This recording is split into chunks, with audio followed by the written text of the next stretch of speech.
Welcome, fellow bender, to the most comprehensive journey through the mystical arts of the Avatar world.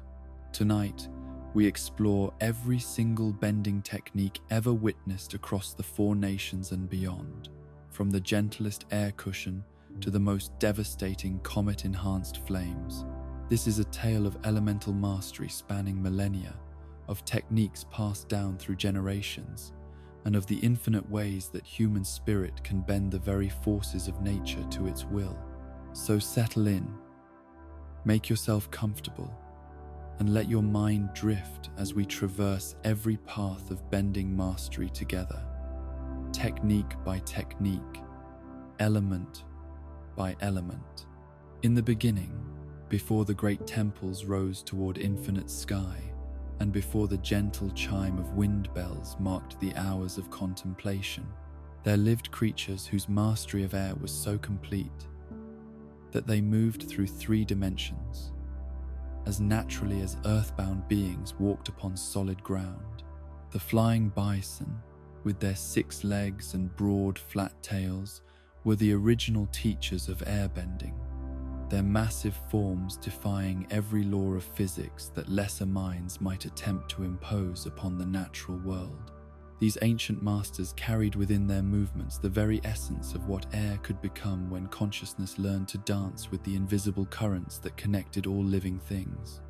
The air nomads, who eventually learned from these magnificent creatures, understood that their element was fundamentally different from Earth's stubborn strength, water's flowing adaptability, or fire's aggressive power. Air was the element of freedom itself, unencumbered by the weight of solid matter, unrestricted by the boundaries of containers, unlimited by the need for fuel or the constraint of lunar cycles. To bend air meant to embrace a philosophy that valued liberation over control, evasion over confrontation, and harmony over dominance in all its myriad forms. This understanding shaped every aspect of how airbending techniques developed throughout the centuries that followed,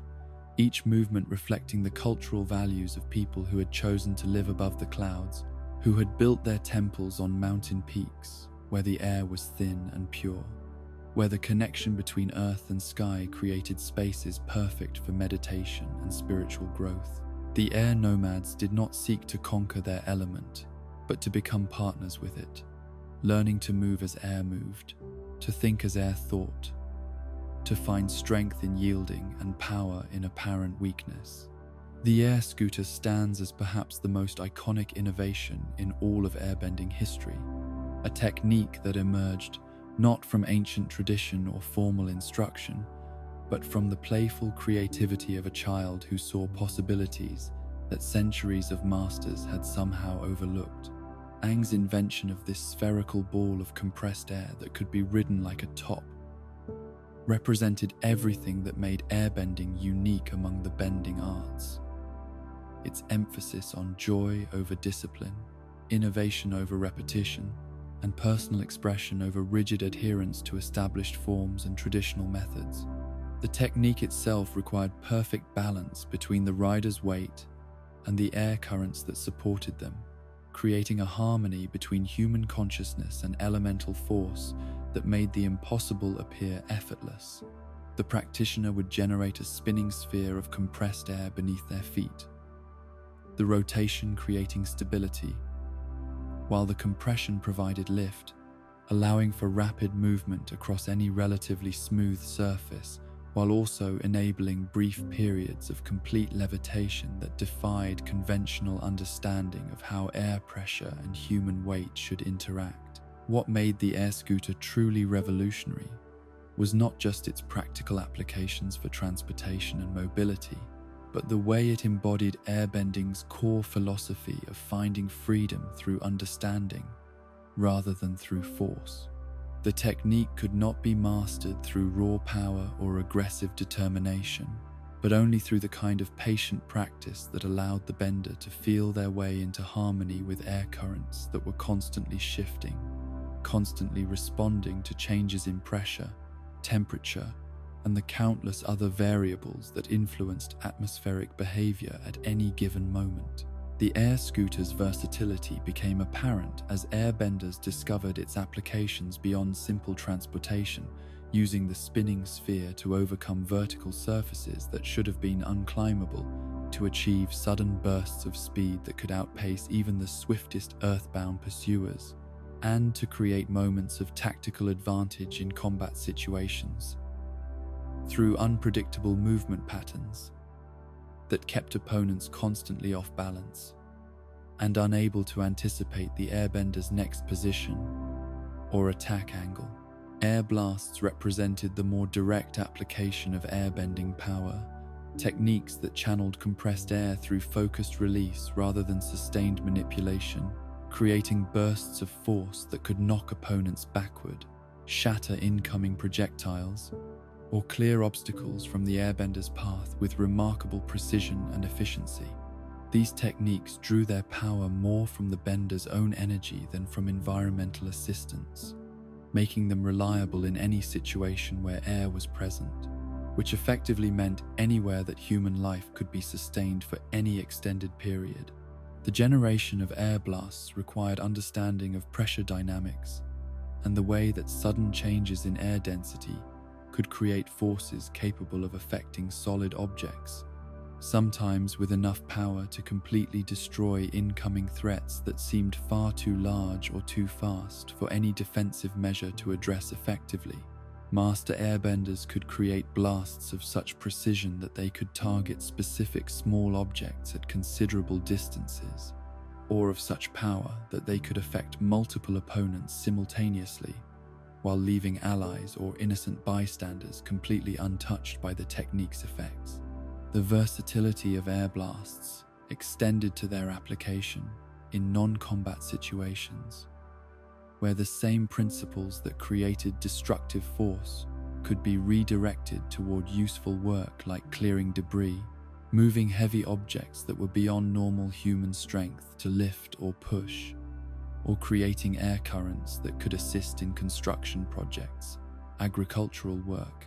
or any other activity that required precise application of force at specific locations and angles. The sustained version of this technique allowed for prolonged periods of pressure application, creating persistent winds that could hold objects in place, prevent enemies from advancing, or maintain air currents that served specific purposes over extended time periods. The demonstration of this application was perhaps most impressive when multiple airbenders worked together, their combined sustained blasts creating forces that could affect targets as large as Kuvira's enormous mecha suit,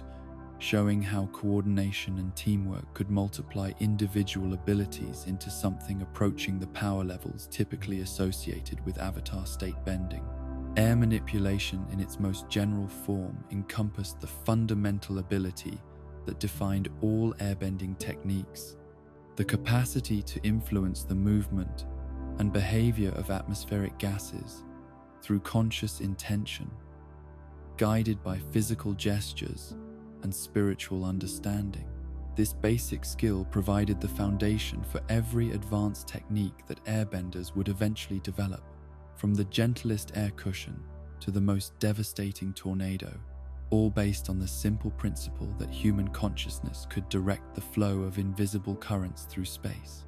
The circular, evasive movements that characterized airbending combat built up energy and momentum that could be released through increasingly powerful techniques, creating a fighting style that emphasized building pressure gradually, rather than attempting to overwhelm opponents through immediate maximum force application. This approach allowed airbenders to conserve their strength while gradually gaining advantage, wearing down enemies who expected quick, decisive encounters, but instead found themselves facing opponents who seemed to grow stronger and more dangerous. The longer combat continued. The attacks that emerged from this circular energy buildup varied from simple gusts that could unbalance an opponent to miniature tornadoes that could lift grown adults off their feet and carry them significant distances before releasing them, usually in locations that were tactically disadvantageous for continuing aggressive action. The circular theme that characterized these techniques reflected airbending's philosophical emphasis on cycles, continuity, and the way that apparent retreats could become advances when viewed from proper perspective and with sufficient patience. Even basic movements could create air gusts when performed by skilled practitioners. The simple act of walking or gesturing generating currents that served specific purposes without requiring formal bending techniques or conscious effort. Advanced airbenders could increase the power of their movements by performing larger gestures, spinning their bodies or arms to create momentum that translated directly into atmospheric disturbance, demonstrating how physical and elemental energy could be integrated so completely that they became indistinguishable aspects of a single unified art. The use of staffs or fans to enhance precision and control represented the airbending tradition's integration of tools and weapons into their elemental practice, showing how external objects could serve as extensions of the bender's body and consciousness, rather than separate implements that required different skills or different approaches to master effectively. These tools allowed for more focused air currents, more precise targeting, and greater range than could be achieved through body movements alone, while also providing defensive capabilities when physical protection became necessary. The augmentation of thrown objects through airbending demonstrated how elemental manipulation could enhance conventional activities, adding speed, accuracy, and force to projectiles that would otherwise depend entirely on the thrower's physical strength and coordination. This application showed how airbending could support and improve mundane activities rather than simply serving as a separate magical ability that operated independently of normal human capabilities and everyday practical needs. Air punches and air kicks represented airbending's adaptation to situations that required more aggressive tactics than the traditionally defensive and evasive approach typically favored by air nomad philosophy and training. Methods. These techniques created small compressed formations of air that could be fired from fists or feet in rapid succession, providing airbenders with ranged attack options that maintained their element's characteristic speed and precision, while offering greater offensive capability than pure defensive techniques could provide. The similarity between these techniques and many firebending attacks was not coincidental, as both elements could be shaped into projectiles and launched at targets in ways that created similar tactical advantages and strategic applications. However, air punches and kicks maintained airbending's emphasis on precision over raw power, requiring accuracy and timing rather than overwhelming force to achieve their intended effects, making them suitable for situations where collateral damage needed to be minimized, or where surgical precision was more important than widespread destruction. The development of these more offensive techniques reflected the reality that airbenders living in a world increasingly dominated by warfare could not always rely on evasion and defense to protect themselves or others, requiring adaptation of their traditional peaceful philosophy to address threats that could not be deflected or avoided through conventional airbending methods. The techniques provided options for situations where direct confrontation became unavoidable, while maintaining the spiritual and ethical principles that made airbending more than simply another form of combat magic. The rapid succession capability of air punches allowed skilled practitioners to overwhelm opponents through sustained volleys that prevented effective counterattack, while avoiding the prolonged commitment required by more powerful technique. This approach suited airbending's preference for maintaining mobility and flexibility, keeping options open, rather than committing to single devastating attacks that might leave the bender vulnerable if they failed to achieve immediate decisive results. Air shields represented the most fundamental defensive application of airbending principles, creating barriers of compressed or rapidly moving air that could deflect attacks, reduce the force of impacts, or redirect harmful techniques away from the airbender and any allies or innocent bystanders who might be caught in dangerous situations. The technique worked by creating air pressure gradients that pushed incoming attacks aside rather than trying to stop them directly, conserving the airbender's energy while often turning the attacker's own force against them. The versatility of air shields made them suitable for defending against a wide variety of threats. From physical projectiles like rocks or arrows to elemental attacks like fire blasts or earth bullets, their effectiveness limited primarily by the airbender's skill and the amount of power they could channel into maintaining the defensive barrier under pressure. Master-level practitioners could maintain multiple shields simultaneously or create barriers large enough to protect groups of people, demonstrating how individual defensive techniques could be scaled up to serve community protection needs.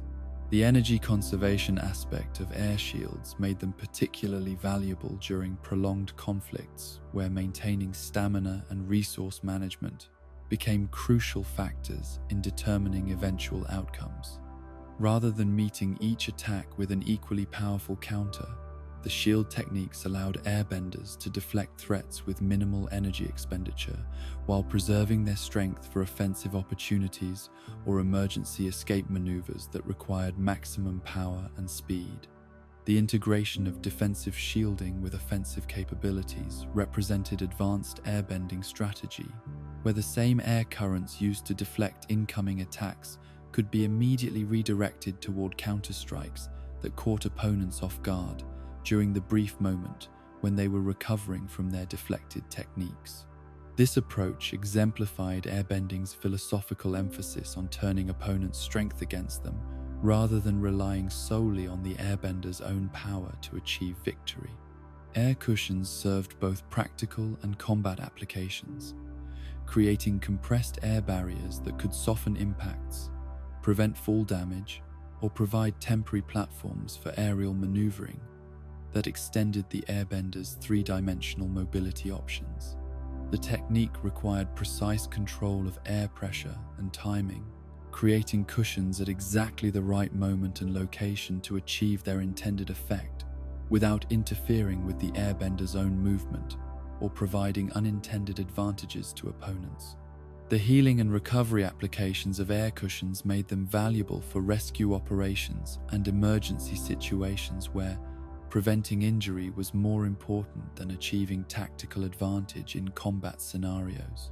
Airbenders could use these techniques to safely extract people from dangerous situations, provide soft landings for falling allies, or create temporary rest areas in hostile environments where normal shelter was unavailable or inadequate for protecting people from environmental hazards. The combat applications of air cushions were more subtle but equally important, allowing airbenders to absorb impacts that would otherwise disrupt their techniques or knock them off balance during crucial moments in battle. The ability to cushion blows or soften landings meant that airbenders could take greater risks with their mobility techniques, performing more aggressive aerial maneuvers, knowing that mistakes or enemy counterattacks would not automatically result in serious injury or incapacitation. The precision required for effective air cushion creation also served as excellent training for more advanced airbending techniques that demanded exact control of pressure, timing, and spatial relationships between the airbender and their surrounding environment. Students who mastered cushioning techniques developed the fine motor control and spatial awareness that would later enable them to perform complex aerial combinations and advanced combat maneuvers with confidence and safety. Enhanced agility represented one of airbending's most practical everyday applications, allowing practitioners to move through the world with a grace and efficiency that surpassed normal human limitations while maintaining the appearance of natural movement that did not draw unwanted attention from observers who might be suspicious of obvious displays of elemental manipulation. The technique involved using air currents to assist with jumping, landing, balance, and directional changes that would otherwise be impossible or dangerous for unenhanced human capabilities. The conservation of energy that enhanced agility provided was perhaps its most valuable aspect,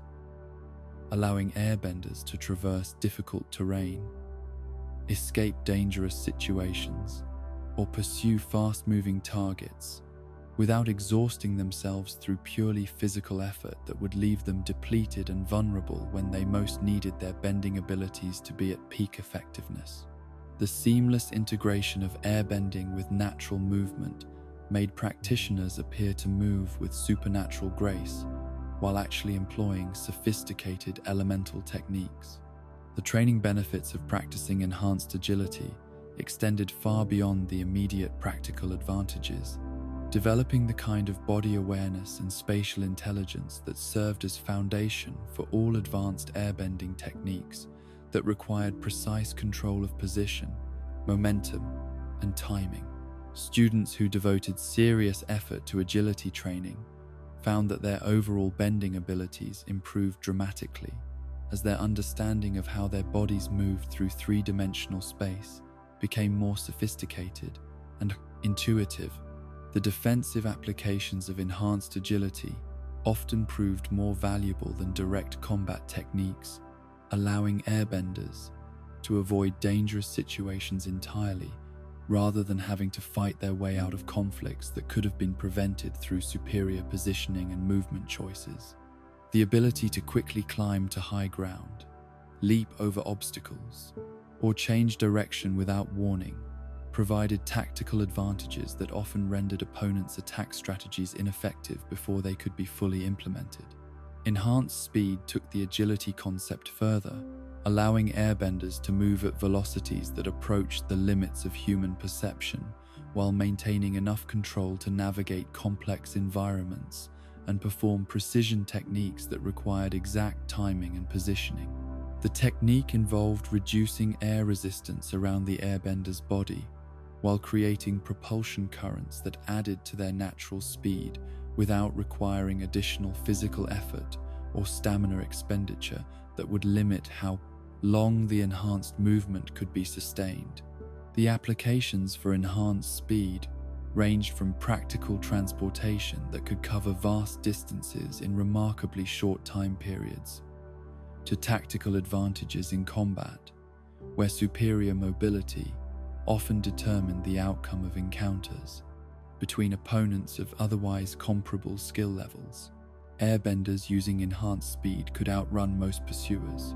reach distant allies who needed assistance, or position themselves for optimal attack angles faster than enemies could adapt their defensive strategies to account for the airbender's changed position.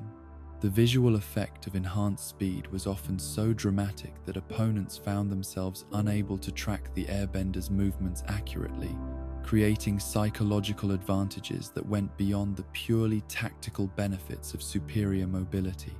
Enemies who could not predict where the airbender would be from moment to moment often became frustrated and began making increasingly desperate and poorly planned attacks that created opportunities for counterstrikes or escape attempts. The mastery required for sustained high-speed movement while maintaining combat effectiveness separated true masters from merely skilled practitioners, as the technique demanded exceptional body control, spatial awareness, and the ability to make split-second decisions while moving too quickly for normal thought processes to operate effectively.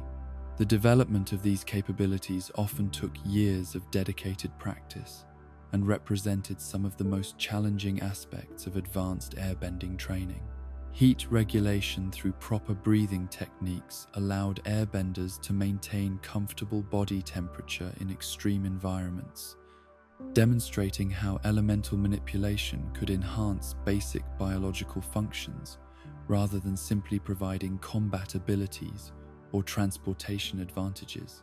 The technique involved controlling airflow through the respiratory system in ways that optimized heat exchange and circulation, preventing both overheating in hot climates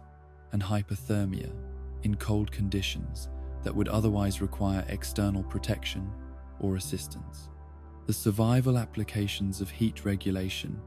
made airbenders exceptionally well suited for exploration and travel in hostile environments, where other people would require extensive equipment or support systems to maintain basic comfort and safety. The ability to thrive in temperature extremes through breathing alone provided independence and flexibility that served both practical and strategic purposes during journeys through varied climates and geographic regions. The health benefits of mastering breathing-based heat regulation extended beyond simple temperature control to encompass improved cardiovascular function, enhanced oxygen utilization, and better overall physical conditioning that supported all other airbending techniques. Students who devoted serious effort to learning proper breathing methods found that their stamina, concentration, and elemental control all improved significantly as their respiratory efficiency increased.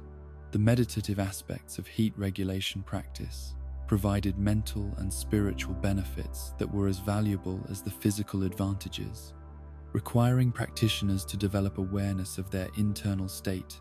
and conscious control of autonomic functions that normally operated below the threshold of conscious perception. This internal awareness became foundation for more advanced spiritual practices that characterized the highest levels of air nomad achievement and enlightenment.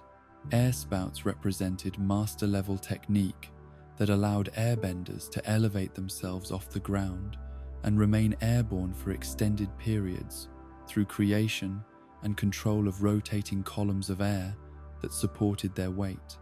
while providing mobility in 3 dimensions. The technique required exceptional skill in maintaining multiple simultaneous air currents while constantly adjusting their intensity and direction to account for changing conditions and the airbender's desired movements through aerial space. The strategic applications of air spouts were considerable, providing high ground advantages that improved visibility and attack angles, while making the airbender a more difficult target for ground-based opponents to reach effectively. The ability to attack from directly overhead often caught enemies off guard, as most combat training focused on threats that approached from ground level rather than from aerial positions that required different defensive strategies and awareness patterns. The energy requirements for sustained air spout maintenance limited how long the technique could be employed effectively, requiring airbenders to balance the tactical advantages of aerial positioning against the need to conserve strength for other techniques that might become necessary as combat situations developed and changed. Master practitioners learned to use air spouts in short bursts that maximize strategic benefit while minimizing energy expenditure and fatigue accumulation. The development of air spout skills served as excellent preparation for even more advanced aerial techniques, providing experience with 3-dimensional movement and the kind of multitasking consciousness that was required for simultaneously maintaining elevation, controlling direction, and performing other bending techniques while airborne. Students who mastered air spouts found that their overall spatial intelligence and elemental control improved dramatically as they learned to think and operate in aerial environments. Tornado creation represented one of airbending's most visually impressive and tactically effective techniques, allowing practitioners to generate rotating columns of air that could lift and transport objects, create barriers that deflected attacks, or serve as vehicles for high-speed movement across varied terrain that would otherwise slow or stop conventional travel methods. The technique required careful balance of rotational speed, column diameter, and internal pressure to achieve specific effects while maintaining control over the tornado's direction and intensity. The scaling possibilities for tornado techniques ranged from small personal use versions that could carry individual airbenders to massive collaborative efforts where multiple benders work together to create weather-scale phenomena that could affect entire battlefields or geographic regions. The larger applications typically required careful coordination and shared effort that demonstrated airbending's philosophical emphasis on community cooperation and collective achievement rather than individual dominance. The defensive applications of tornado techniques were often as valuable as their offensive capabilities, creating barriers of rapidly moving air that could deflect projectiles, disrupt enemy formations, or provide temporary protection for allies and civilians who needed time to reach safety during dangerous situations. The visibility and psychological impact of tornado creation often caused opponents to hesitate or retreat, even when the technique's actual destructive potential was limited by the airbender's skill level or energy reserves. The environmental considerations involved in tornado creation required practitioners to understand weather patterns, air pressure dynamics, and the potential for unintended consequences when large-scale air manipulation interacted with existing atmospheric conditions. Responsible airbenders learned to assess these factors carefully before employing tornado techniques, ensuring that their actions would not create dangerous side effects that could harm innocent people or cause widespread environmental damage. Suffocation techniques represented airbending's darkest potential, the ability to manipulate airflow within another person's respiratory system to prevent breathing and eventually cause death through asphyxiation. This technique violated every principle of air nomad philosophy and spiritual teaching, representing the complete corruption of an art that was meant to preserve and enhance life, rather than destroy it through intimate violation of another being's most basic biological needs. The development of suffocation techniques typically occurred in individuals who had abandoned or never learned the ethical foundations that were supposed to guide airbending practice, viewing their elemental abilities as tools for achieving personal goals rather than as sacred responsibilities that carried obligations to use power wisely and compassionately. The technique's effectiveness made it particularly dangerous in the hands of people who lacked moral constraints or spiritual understanding. The psychological impact of suffocation techniques often exceeded their immediate physical effects, creating terror and helplessness that could break an opponent's will to fight, even when the technique was not employed to its lethal conclusion. The intimate nature of controlling another person's breathing violated personal autonomy in ways that were profoundly disturbing, even to experienced combatants who had faced many other forms of attack and physical threat. The development of countermeasures and resistance techniques became crucial for anyone who might face opponents capable of suffocation attacks, requiring understanding of breathing control, internal air manipulation, and emergency techniques for maintaining consciousness and mobility, even when normal respiratory function was compromised. These defensive skills often proved valuable for other situations involving poor air quality or breathing difficulties caused by environmental factors rather than deliberate attacks. Spiritual projection represented airbending's connection to the broader spiritual dimensions of existence, allowing master practitioners to separate their consciousness from their physical bodies and travel to distant locations as pure spiritual energy that could pass through solid barriers and observe situations without being detected by normal senses.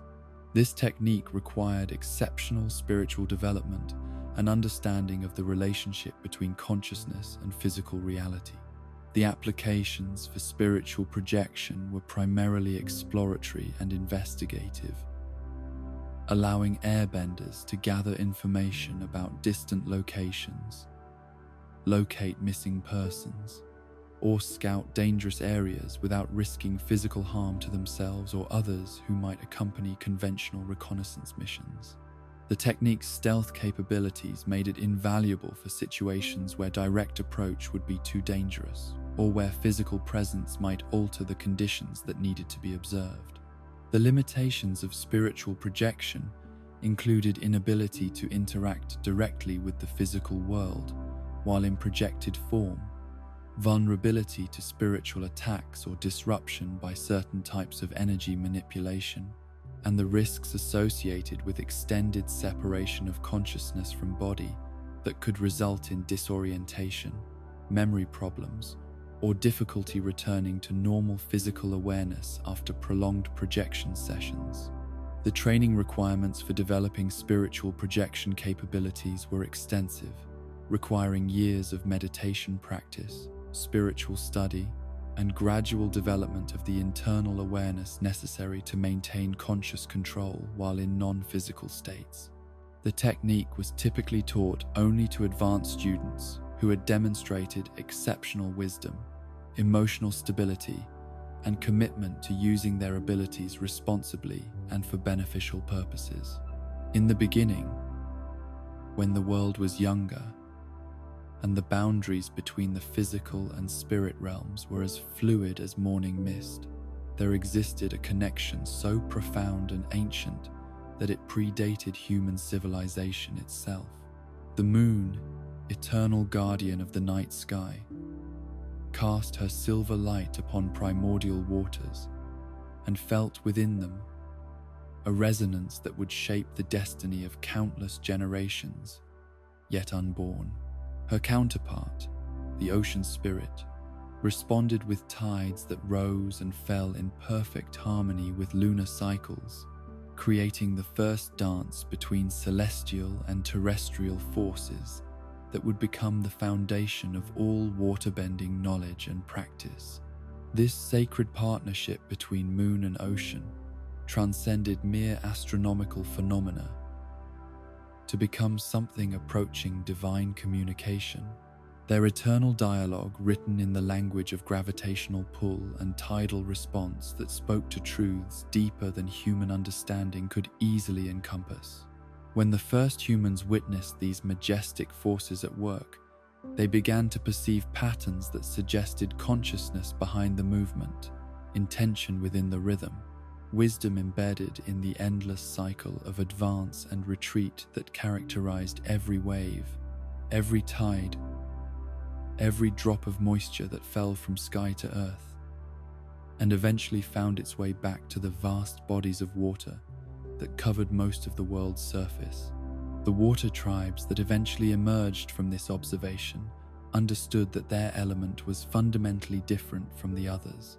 not merely because of its physical properties of fluidity and phase change,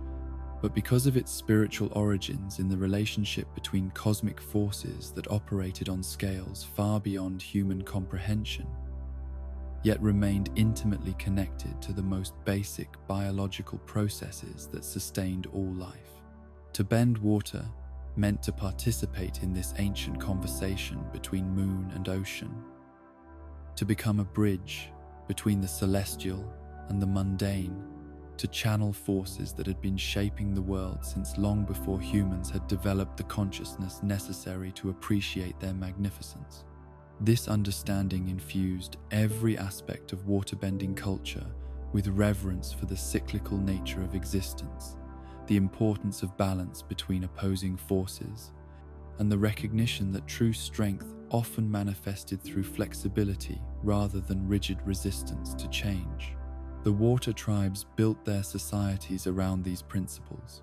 creating communities that could adapt to harsh environments while maintaining their essential character,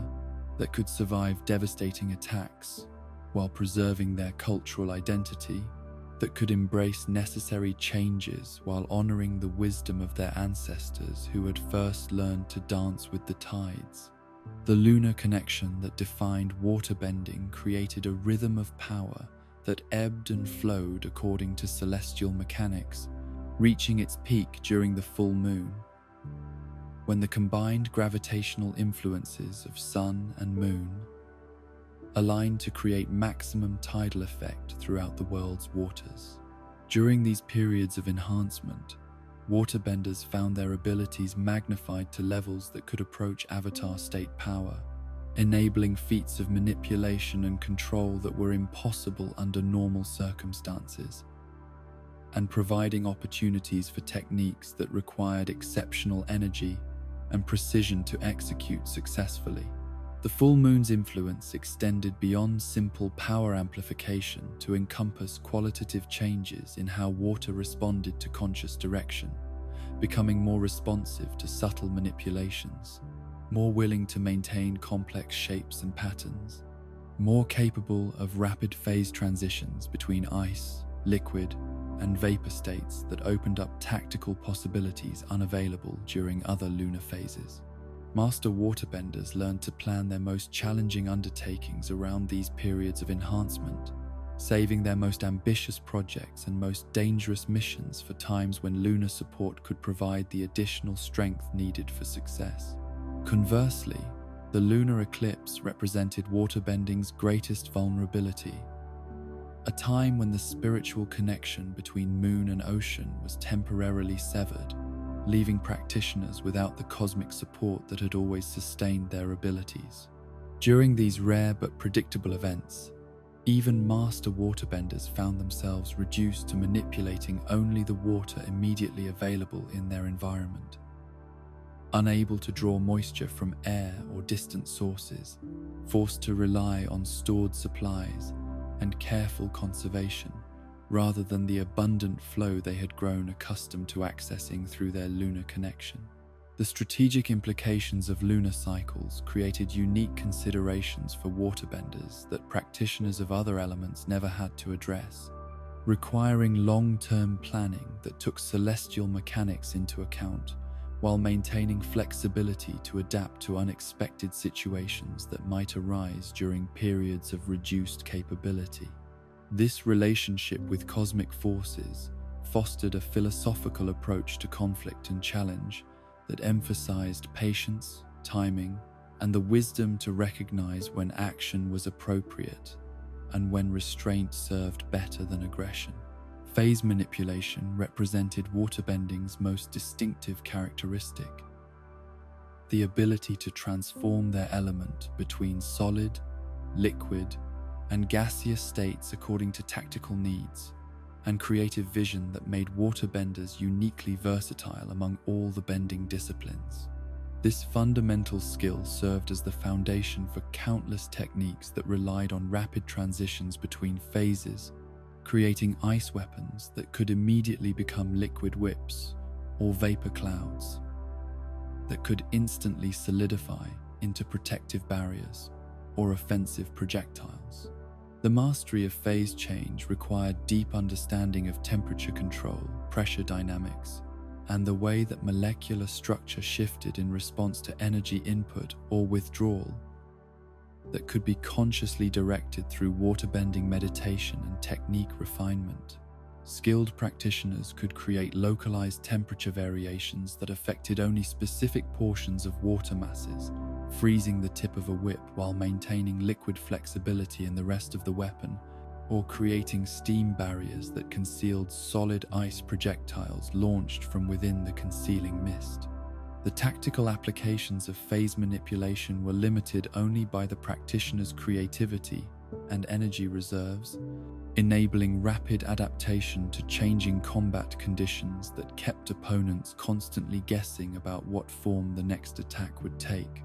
or how they should position themselves to defend against threats that could materialize as solide, liquid, or gas, depending on the waterbender's immediate strategic needs. This unpredictability often proved more valuable than raw power in determining the outcomes of encounters between skilled opponents. The aesthetic possibilities of phase manipulation attracted artists and performers who used their waterbending abilities to create sculptures, dances, and displays that showcased the element's beauty, while demonstrating technical mastery that required years of practice to achieve with any degree of consistency or precision. These peaceful applications of phase change techniques helped maintain cultural traditions during periods when the practical combat applications were not needed for defense or survival. Ice techniques represented one of waterbending's most developed subcategories, encompassing everything from simple projectiles to complex constructions that could serve architectural as well as combat purposes. Throughout the frozen regions where water tribe communities had established their homes and developed their unique approaches to surviving in environments that would have been lethal to people without elemental abilities to assist with basic needs like shelter, transportation, and food preservation. Ice bullets provided waterbenders with rapid-fire projectile capabilities that could match the speed and accuracy of more aggressive bending arts, while maintaining the precision and control that characterized water techniques throughout their development and refinement. These small, dense projectiles could be launched in rapid succession or single powerful shots, adjusted for different target types and ranges, and combined with other techniques to create complex attack patterns that overwhelmed defensive capabilities through variety rather than overwhelming force. The creation of ice bullets required precise control of temperature and compression, forming dense projectiles that maintained their shape and structural integrity during flight, while carrying sufficient kinetic energy to achieve meaningful impact upon reaching their intended targets. Master practitioners could create bullets with different characteristics for different purposes, some designed to shatter upon impact for stunning effects, others maintaining cohesion to penetrate armor or barriers that might stop more conventional projectiles. Ice blades transformed water into cutting weapons that could rival metal implements in sharpness and effectiveness, while offering the advantage of being created instantly from available moisture rather than requiring time to draw,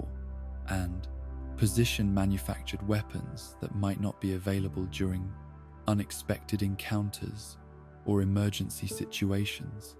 These blades could take various forms, from simple sword-like weapons to complex multi-edged implements that served both offensive and defensive purposes, depending on how they were wielded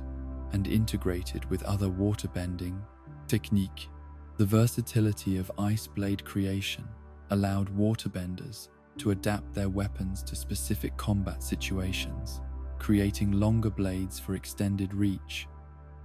broader blades for improved defense, curved blades for specialized cutting angles, or multiple smaller blades for rapid succession attacks that could overwhelm opponents through speed rather than individual weapon power. The ability to reshape or replace damaged blades instantly during combat provided tactical advantages that conventional weapons could never match.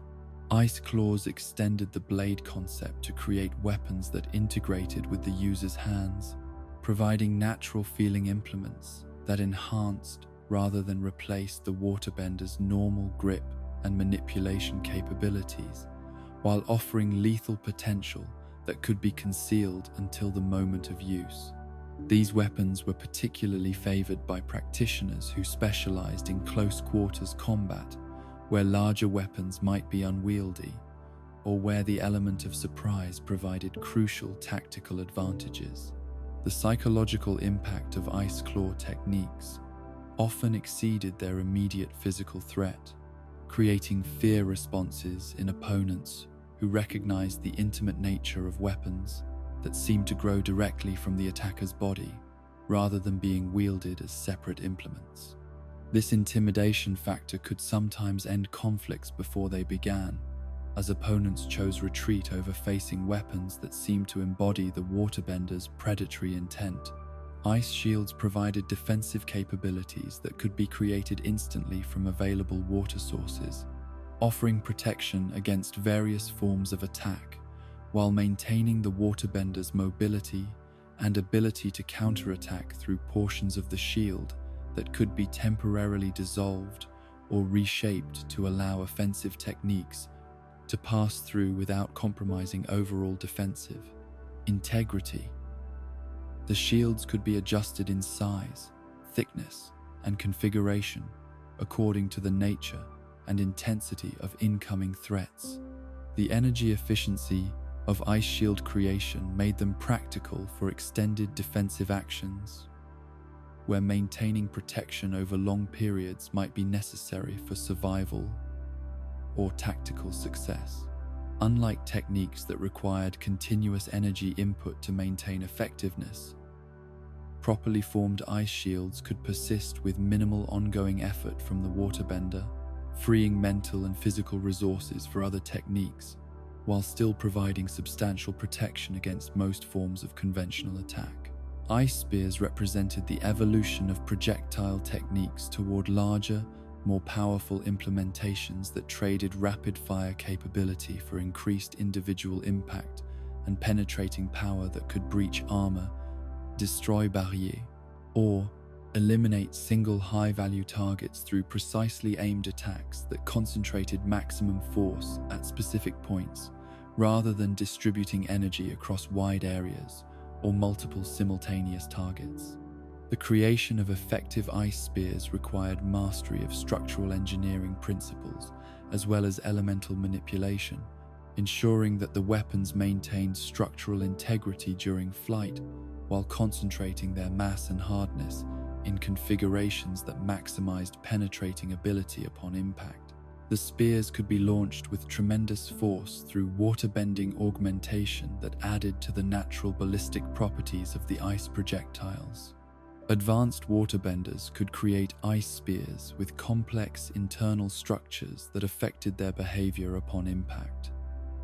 Some designed to shatter and fragment for maximum tissue damage,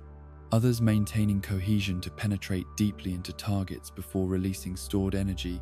in devastating internal explosions that could disable opponents who might otherwise survive the initial impact through armor or enhanced constitution. Water whips represented the most iconic and versatile of all water-bending combat techniques, transforming liquid water into flexible weapons that could strike at any angle,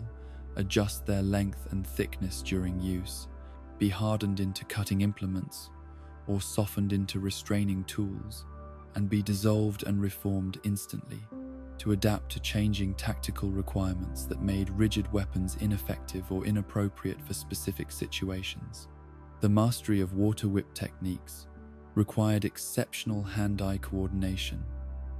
combined with the ability to maintain conscious control over weapons that changed their physical properties from moment to moment, according to the hand, waterbender's intentions, and the demands of combat situations that evolved too rapidly for deliberate, conscious decision-making to guide every aspect of weapon behavior and tactical application. Single water whips could be employed defensively to deflect attacks, offensively to strike opponents at various ranges, or utility purposes like retrieving objects, climbing assistance, or environmental manipulation that served strategic rather than direct combat purposes. The whips could be maintained at various levels of solidity, from barely cohesive streams that served more as distractions than weapons to semi-solid implements that could deliver substantial kinetic impact while maintaining enough flexibility to wrap around targets or obstacles. Multiple water whips represented advanced technique that allowed skilled practitioners to control several weapons simultaneously, creating complex attack patterns that could overwhelm opponents through the sheer number of threats approaching from different angles, while each individual whip maintained the full versatility and adaptability that made single whip technique so effective in the hands of competent waterbenders who had devoted sufficient time to mastering the basic skills. The tactical applications of multiple whip techniques extended beyond simple offense to encompass sophisticated defensive strategies where some whips provided protection while others launched counterattacks, or complex manipulation tasks that required multiple tools working in coordination to achieve objectives that would be impossible for single implements to accomplish effectively within reasonable time constraints or energy expenditure limits. Water bullets provided waterbenders with rapid-fire projectile capabilities that emphasized volume and speed over individual impact power, creating harassment techniques that could keep opponents off balance, while conserving the energy that larger techniques required, while still maintaining enough offensive potential to create meaningful tactical pressure that prevented enemies from implementing their own strategic plans or maintaining comfortable positioning during extended encounters. The streaming water technique represented fundamental skill development that taught beginning waterbenders how to maintain control over their element while moving it through three-dimensional space according to conscious intention, rather than simply allowing water to flow according to natural, gravitational and surface tension forces that would determine its behavior without elemental manipulation to guide and direct its movement patterns. This basic skill provided foundation for virtually every advanced waterbending technique that required maintaining control over water that was not in direct physical contact with the practitioner, developing the spatial awareness and remote manipulation capabilities that separated true waterbenders from people who could only affect their element through direct touch or immediate proximity, that severely limited tactical applications and creative potential. The advanced applications of streaming techniques allowed master waterbenders to create complex water patterns that served both aesthetic and practical purposes, demonstrating control and artistry, while maintaining combat readiness and the ability to instantly transition decorative water movements into effective weapons or defensive barriers when circumstances required immediate response to threats, or opportunities that demanded decisive action rather than continued display or practice activities. Plant bending represented one of waterbending's most specialized applications, taking advantage of the high water content in vegetation to extend elemental control into areas that might otherwise be considered earth or even airbending territory, demonstrating the interconnected nature of all elemental arts and the way that skilled practitioners could find their element present in unexpected places and forms throughout the natural world. The Foggy Swamp tribe had developed plant bending to levels that approached art form, creating symbiotic relationships with the vegetation in their environment that went beyond simple manipulation to encompass genuine cooperation between human consciousness and plant life that had evolved to work together for mutual benefit and protection against external threats that neither could face successfully in isolation from the other. These techniques required understanding of plant biology, water distribution systems within vegetation, and the way that different species responded to water-bending manipulation, knowledge that was typically passed down through generations of specialized practitioners who had devoted their lives to exploring the possibilities that emerged when elemental bending was applied to living systems rather than simple water, masses, or ice formations. The combat applications of plant bending could be devastatingly effective in appropriate environments, allowing waterbenders to turn entire forests or swamplands into weapons that responded to their will, while maintaining the appearance of natural vegetation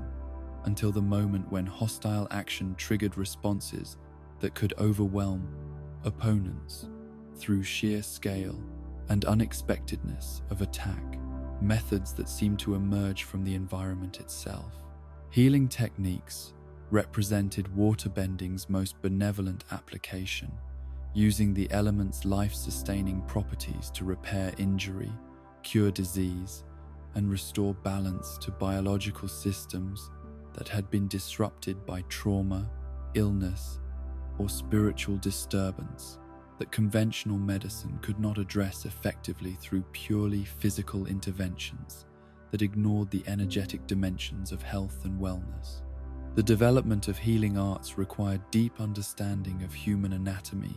energy, flow patterns, and the way that water could serve as a medium for transferring healing intention from the practitioner to the patient in ways that enhanced rather than replaced the body's natural recovery mechanisms. Master healers could diagnose problems through water-enhanced sensing, identify blockages in energy flow, and guide healing water to exactly where it was needed most for optimal recovery outcomes. The spiritual dimensions of water-bending healing went beyond simple tissue repair to encompass emotional and psychological restoration that addressed the underlying causes of illness rather than merely treating symptoms that would likely recur if the deeper imbalances remained unresolved. This holistic approach to health made water-bending healers invaluable during times of war or social upheaval, when trauma affected entire communities rather than just individual patients. The training requirements for developing healing capabilities were extensive and demanding, requiring not only technical mastery of water manipulation, but also cultivation of compassion, wisdom, and spiritual awareness that enabled healers to work with the whole person, rather than simply focusing on damaged body parts or isolated symptoms that might seem to be the primary problem, but were actually manifestations of deeper issues. Bloodbending represented waterbending's darkest potential, the ability to manipulate the water within living beings to control their movements, disrupt their bodily functions, or cause death through internal manipulation that was both intimate and violating in ways that made it perhaps the most feared technique in all of bending arts. Its very existence, challenging fundamental assumptions about bodily autonomy and the ethical limits of elemental manipulation. The technique was originally discovered by Hama during her imprisonment by the Fire Nation, born from desperation and the need to escape captivity through any means available, regardless of the moral implications or the way that developing such abilities might change her fundamental nature as a human being, capable of compassion and respect for the dignity of other conscious entities who deserved protection, rather than exploitation. The psychological impact of bloodbending often proved more devastating than its immediate physical effects, creating trauma responses in victims that could persist long after the actual manipulation ended, destroying their sense of personal agency and safety in ways that conventional attacks could never achieve. This intimate violation of autonomy represented everything that waterbending was never supposed to become, perverting the element of change and adaptation into a tool of domination and control. The technical requirements for bloodbending were initially thought to include full moon enhancement, as the increased power provided by lunar cycles seemed necessary to overcome the natural resistance that living beings possessed against having their internal water supply manipulated by external forces. However, exceptional practitioners like Yakone and his descendants proved capable of the technique without lunar assistance, demonstrating mastery that approached the supernatural in its precision and power. The legal and social response to bloodbending techniques led to their prohibition in civilized society, with severe penalties for anyone caught practicing or teaching the art regardless of their stated intentions or the circumstances that might have led to its development. This ban reflected widespread recognition that some techniques were simply too dangerous and morally compromising to be permitted under any circumstances, no matter what tactical advantages they might provide. The resistance to bloodbending manipulation required exceptional willpower and often some form of elemental ability that could counteract the external control being imposed upon the victim's circulatory and nervous systems. Most people who encountered bloodbending found themselves completely helpless against its effects, unable to resist or escape through conventional means, while their own bodies betrayed them under the attacker's control. Mudbending demonstrated waterbending's versatility in dealing with mixed element situations where water was present but combined with earth particles that created different physical properties and manipulation requirements than pure water techniques could address effectively. This skill proved valuable in swamp environments, agricultural areas, and anywhere that water and earth mixed naturally to create semi-liquid substances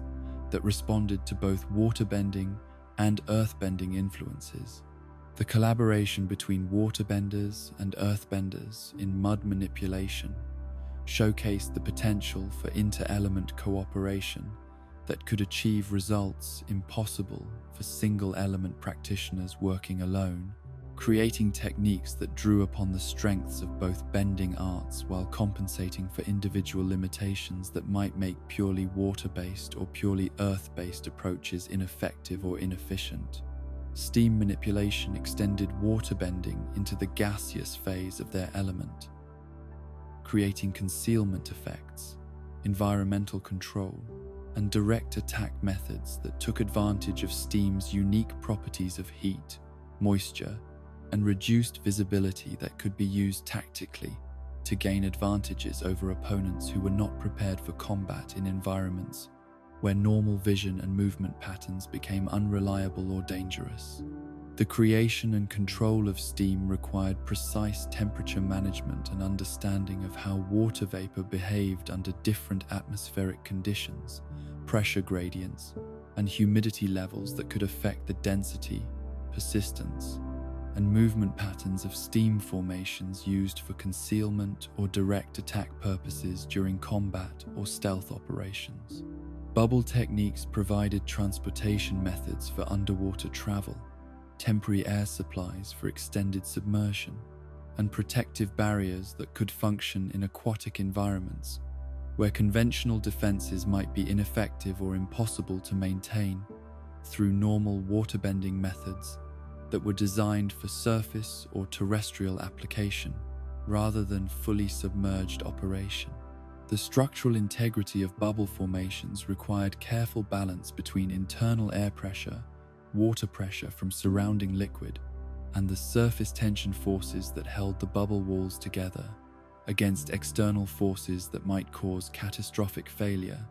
and potential drowning for anyone depending on the bubble for life support during underwater operations or emergency situations. Remote waterbending represented advanced technique that allowed master practitioners to manipulate their element from considerable distances, drawing water from sources that were not immediately visible or accessible, and maintaining control over water masses that were beyond normal range for direct manipulation. Through conventional methods that required closer proximity between bender and element. The applications for remote waterbending included tactical surprise attacks, where opponents had no warning that water sources were available for hostile manipulation, rescue operations where victims could be reached through water that flowed to their location from distant sources, and environmental modification on scales that required access to water reserves that were too far away for conventional techniques to affect directly. Avatar-level waterbending transcended all normal limitations of scale, distance, and power, enabling manipulation of entire oceans, creation of massive tsunamis, and water compression that reduced enormous volumes into manageable sizes for transportation or storage purposes that would be completely impossible for any non-avatar practitioner to achieve, even with perfect technique and unlimited time to attempt such massive undertakings. The tsunami creation capability demonstrated the Avatar's connection to cosmic forces that went beyond individual human ability to encompass planetary-scale water movements that could reshape coastlines, destroy entire fleet, or provide transportation for massive objects across oceanic distances that conventional vessels could never traverse in comparable time periods or with similar cargo capacity. The integration of waterbending with Avatar state power created possibilities that approached the divine in their scope and implications, suggesting that the Avatar's role as bridge between worlds extended to bridging the gap between human limitations and cosmic forces that operated on scales normally beyond mortal comprehension or influence, making the Avatar a conduit for powers that could literally reshape the world according to necessity and wisdom that transcended normal human understanding. Deep beneath the mountain ranges that defined the great Earth Kingdom's sprawling territories, in caverns where sunlight had never penetrated, and silence reigned as absolute master over domains carved by geological forces operating across eons of patient excavation, there lived creatures whose understanding of Earth surpassed anything that surface dwellers could imagine or appreciate. The badger moles, with their powerful claws and sensitive whiskers, had spent countless generations learning to perceive the world through vibrations that traveled through solid rock, developing abilities that made them masters of their underground realm in ways that transcended simple physical adaptation to become something approaching mystical communion with the very bones of the earth itself. These magnificent creatures, nearly blind in conventional terms but possessed of perception that operated through entirely different principles, had discovered how to read the stories written in stone, how to interpret the messages carried by seismic waves, how to navigate through three-dimensional underground spaces with precision that surface navigation could never match. Their massive bodies moved through tunnels with grace that seemed impossible for creatures of their size, their every step calculated to avoid disturbing the delicate balance of forces that kept their excavated highways stable across centuries of use and expansion. When the first humans observed these remarkable animals and began to understand that their apparent blindness masked sensory capabilities that far exceeded normal sight, the foundation was laid for earthbending techniques that would eventually encompass everything from the gentlest soil manipulation to the most devastating tectonic disruption. The badger moles became teachers not through any deliberate pedagogical intention, but simply by existing as examples of what was possible when consciousness learned to work in harmony with Earth's fundamental properties rather than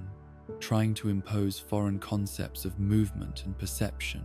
upon an element that operated according to its own ancient logic. The philosophy that emerged from this observation emphasized patience above all other virtues, the kind of deep stillness that could wait through seasons or years, for exactly the right moment to act with devastating effectiveness that made haste appear foolish by comparison. Neutral Jing, the earthbending principle of listening and waiting, reflected the badger mole's approach to existence in environments where premature action could result in cave-ins, lost passages, or separation from the community that provided safety and companionship in the dark spaces beneath the world's surface. This patient approach to power created earthbending culture that valued careful observation, thorough preparation, and the kind of stubborn persistence that could overcome obstacles through sheer determination, rather than clever maneuvering or rapid adaptation to changing circumstances. Earth Kingdom society reflected these values in their architecture, their governance, their approach to warfare, and their social customs that prioritized stability and endurance over innovation or flexibility that might compromise the solid foundations upon which everything else depended. The connection between earthbender and element was perhaps more intimate than any other bending relationship, requiring practitioners to literally ground themselves, to feel their feet firmly planted upon solid surface, to draw strength and stability from the enormous mass of the planet beneath them rather than relying on their individual power or creative manipulation of forces that existed independently of their immediate environment. This grounding created earthbenders who were nearly impossible to unbalance or destabilize once they had established their stance and committed to holding their position against whatever forces might attempt to dislodge them. The defensive capabilities that this grounding provided were legendary throughout the Avatar world, with earthbenders capable of withstanding attacks that would overwhelm practitioners of more mobile elements through sheer immovable resistance that treated incoming force as energy to be absorbed and redirected rather than avoided or deflected through evasive techniques that required space and mobility to execute effectively. This approach created combat styles that emphasized endurance and gradual overwhelming of opponents through superior defensive capability, combined with devastating counterstrikes delivered when enemies exhausted themselves against earthbending fortifications. Earth levitation represented the most fundamental earthbending technique, the basic ability to lift rocks, soil, and other earthen materials from their resting places and move them through three-dimensional space according to the practitioner's conscious intention and strategic requirements. This simple-sounding skill actually encompassed tremendous complexity, as effective levitation required understanding of weight distribution, structural integrity, trajectory calculation, and the way that earth materials responded to different types of force application during movement and positioning. The scaling possibilities for earth levitation were virtually unlimited, ranging from pebbles that could be directed with sniper-like precision to boulders massive enough to crush buildings, with master earthbenders capable of simultaneous control over multiple projectiles that could saturate an area with attacks or create complex patterns of falling stone that overwhelm defensive capabilities through sheer volume rather than individual projectile power.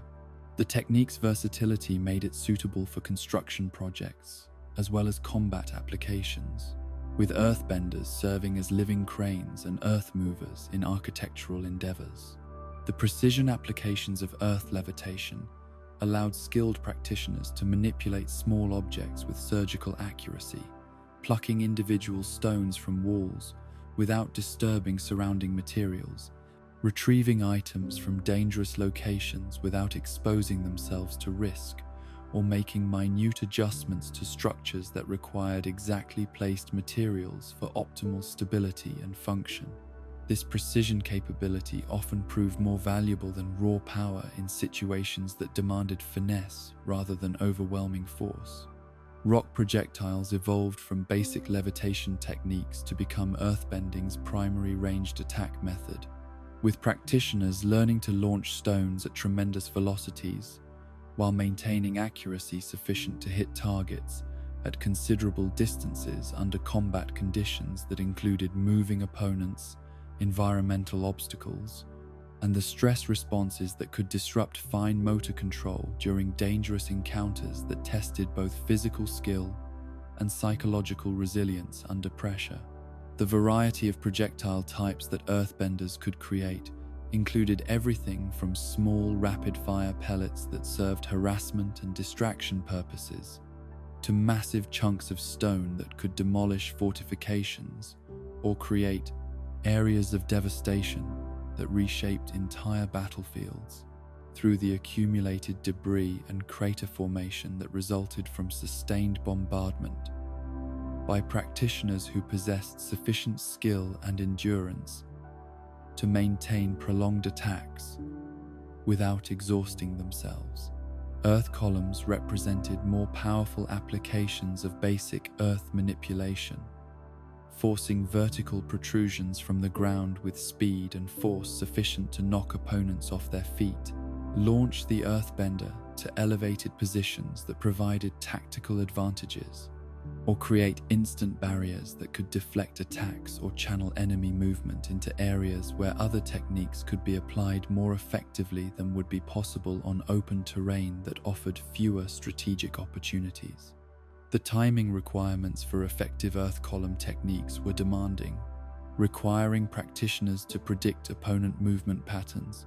and calculate exact positioning that would place the emerging column in the right location at precisely the right moment to achieve maximum tactical effect.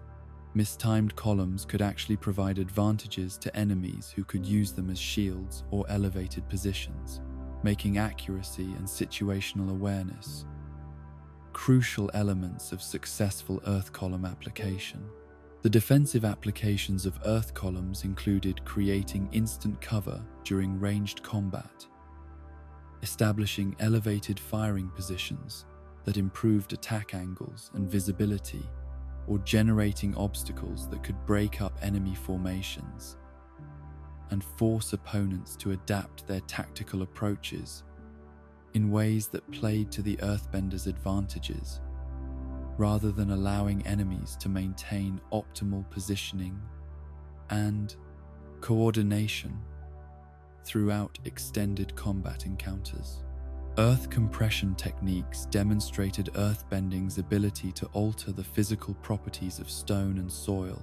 through manipulation of internal structure and density, creating materials that were harder, denser, and more durable than their original forms, while maintaining the earthbender's ability to manipulate and shape them according to immediate tactical or practical requirements that might demand different material characteristics than naturally occurring earth could provide. The applications for earth compression extended beyond simple hardening to encompass creation of specialized materials for construction projects, formation of projectiles with enhanced penetrating power, and development of armor materials that could provide superior protection while remaining light enough for practical use during extended periods of wear and physical activity that would be impaired by excessive weight or bulk. The energy requirements for effective compression techniques were substantial, limiting how much material could be processed and how frequently the technique could be employed during extended operations that demanded conservation of the earthbender's strength for other essential techniques that might be needed for survival or mission success. Master practitioners learned to balance compression applications with energy management strategies that ensured they retained sufficient capability for emergency responses. Earth shelter construction represented earthbending's most practical, everyday application, allowing practitioners to create instant housing, defensive positions, or temporary facilities that could provide protection from weather, concealment from enemies, or workspace for activities that required enclosed environments with controlled access and environmental conditions that could not be achieved in open terrain or existing structures. The architectural possibilities of earthbending shelter creation were limited only by the practitioner's imagination and skill level, with simple dome structures serving basic protection needs while elaborate multi-room constructions could provide comfortable accommodations that rivaled permanent buildings in functionality and comfort. The speed of construction made earthbending shelters invaluable during emergency situations where conventional building methods would require too much time and resources. The defensive applications of earth shelters included creation of bunkers that could withstand sustained attack, underground facilities that provided concealment from aerial surveillance, or fortified positions that could serve as rallying points during retreats or staging areas for offensive operations that required secure bases close to enemy territory where conventional construction would be impossible or impractical. Earthquake generation represented earthbending's most devastating area effect technique. The ability to create localized seismic disturbances that could knock down multiple opponents simultaneously, destabilize enemy positions, or create widespread destruction that reshaped entire battlefields according to the earthbender's tactical requirements and strategic objectives that could not be achieved through conventional combat methods or smaller-scale earth manipulation technique. The precision required for controlled earthquake generation was extraordinary, demanding understanding of geological principles, structural engineering concepts, and the way that seismic waves propagated through different types of terrain to create predictable effects at specific locations while avoiding unintended damage to friendly forces or neutral parties who might be caught within the phases. Techniques' area of influence. The psychological impact of earthquake techniques often exceeded their immediate physical effects, creating panic and disorientation among opponents, who found themselves unable to trust the stability of the ground beneath their feet, destroying their confidence in defensive positions and tactical formations that depended on solid footing for effectiveness and coordination during complex military maneuvers. Fissure creation extended earthquake principles to produce targeted ground splits that could trap enemies, create barriers that channeled movement, or provide access to underground spaces that could serve tactical purposes during operations that required concealment, supply storage, or alternative movement routes that avoided surface detection by hostile forces who controlled conventional transportation infrastructure. Rock shields provided earthbending's most reliable defensive technique, creating barriers that could absorb tremendous amounts of punishment while maintaining structural integrity sufficient to protect the earthbender and any allies who required cover from ranged attacks or environmental hazards that conventional armor or evasive techniques could not address adequately. During prolonged exposure to hostile fire or dangerous conditions, the adaptability of rock shield construction allowed for rapid modification according to changing threat profiles, with shields that could be made thicker to absorb more powerful attacks, wider to protect more people, or reconfigured with viewing ports, firing positions, or other tactical modifications that maintained protection while enabling offensive capabilities that could turn purely defensive positions into combined defensive-offensive strongpoints. Earth armor represented the integration of defensive earthbending with personal protection systems that enhanced the practitioner's survivability while maintaining mobility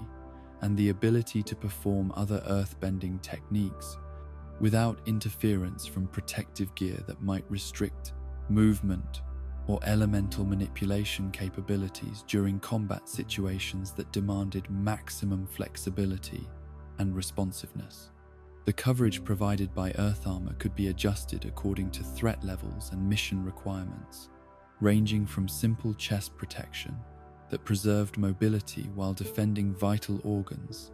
to comprehensive full-body coverage that provided maximum protection at the cost of reduced speed and agility that might be acceptable during defensive operations but inappropriate for missions requiring rapid movement or stealth. The integration of earth armor with combat techniques required extensive training to master the balance between protection and mobility, learning how to fight effectively while wearing substantial, additional weight and bulk that changed the practitioner's center of gravity and movement patterns in ways that could interfere with technique execution if not properly accommodated through adjusted fighting styles and modified approach to combat positioning. Underground tunneling demonstrated earthbending's unique mobility options, allowing practitioners to move beneath surface obstacles, approach targets undetected, or create transportation networks that could not be interdicted by conventional means of controlling movement through surface routes that were vulnerable to surveillance and attack by forces that controlled the visible terrain. The navigation challenges of underground movement required development of spatial awareness and direction-finding skills that operated independently of visual landmarks or celestial navigation methods that surface travelers relied upon for maintaining course and orientation during extended journeys through unfamiliar territory. Earthbenders developed internal compass abilities that allowed them to maintain direction and estimate distance traveled while moving through featureless tunnel systems. The construction aspects of tunnel creation involved understanding of soil mechanics, structural engineering principles, and excavation techniques that could create stable passages capable of supporting traffic while avoiding cave-ins or flooding that could trap users or destroy the tunnel system's functionality for transportation or tactical applications that required reliable access between different locations. Earth surfing represented advanced mobility technique that allowed earthbenders to ride waves of stone and soil at high speeds across terrain that would normally slow or stop conventional movement, providing rapid transportation that could outpace most other forms of ground travel while maintaining the earthbender's connection to their element that enabled continued technique use during movement. The balance and coordination required for effective earth surfing demanded extensive practice and exceptional spatial awareness, as practitioners needed to maintain position on moving stone while simultaneously controlling the wave's direction, speed, and stability through continuous earthbending adjustments that compensated for terrain variations and maintained optimal riding conditions throughout extended journeys. The tactical applications of earth surfing included rapid deployment to combat zones, pursuit of fleeing enemies across rough terrain, or evacuation from dangerous areas where conventional transportation was unavailable or inadequate for the speed and terrain independence that the situation demanded for successful mission completion or survival during emergency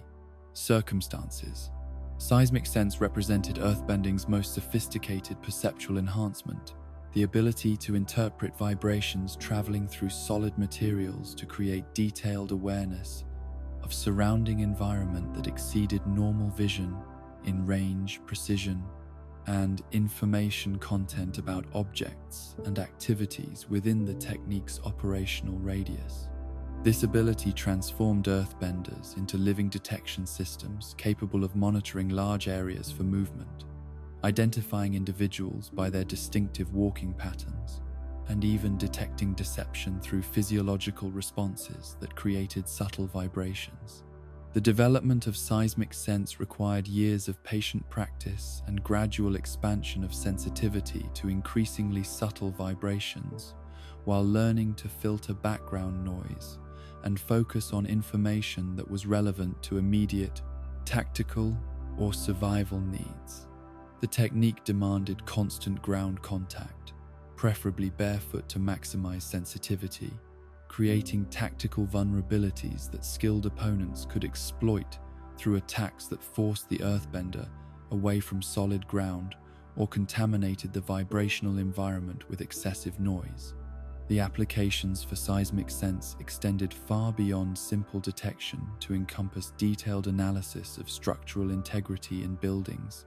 identification of underground spaces or hidden passages, location of buried objects or resources, and monitoring of geological activity that might indicate natural disasters or environmental changes that could affect long-term strategic planning and community safety considerations. The lie detection capabilities of advanced seismic sense practitioners relied on their ability to perceive subtle changes in heart rate, breathing patterns, and muscle tension that accompanied deceptive statements, though this application required extensive experience with human physiological responses and understanding of how different individuals manifested stress and emotional states through unconscious physical changes. Metal bending represented revolutionary breakthrough in earthbending theory and practice,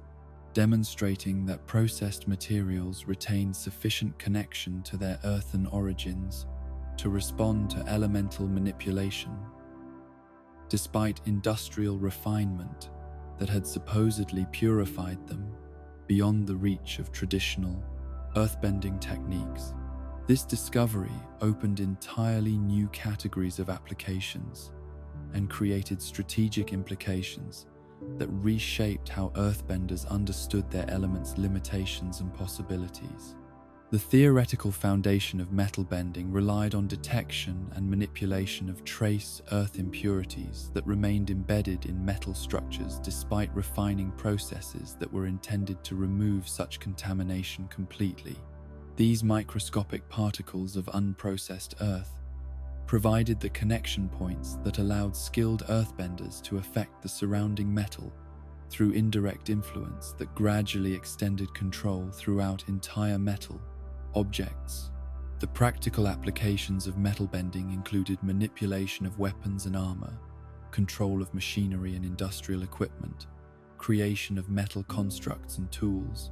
and architectural applications that enabled earthbenders to work with modern materials that had become increasingly common throughout the advancing technological societies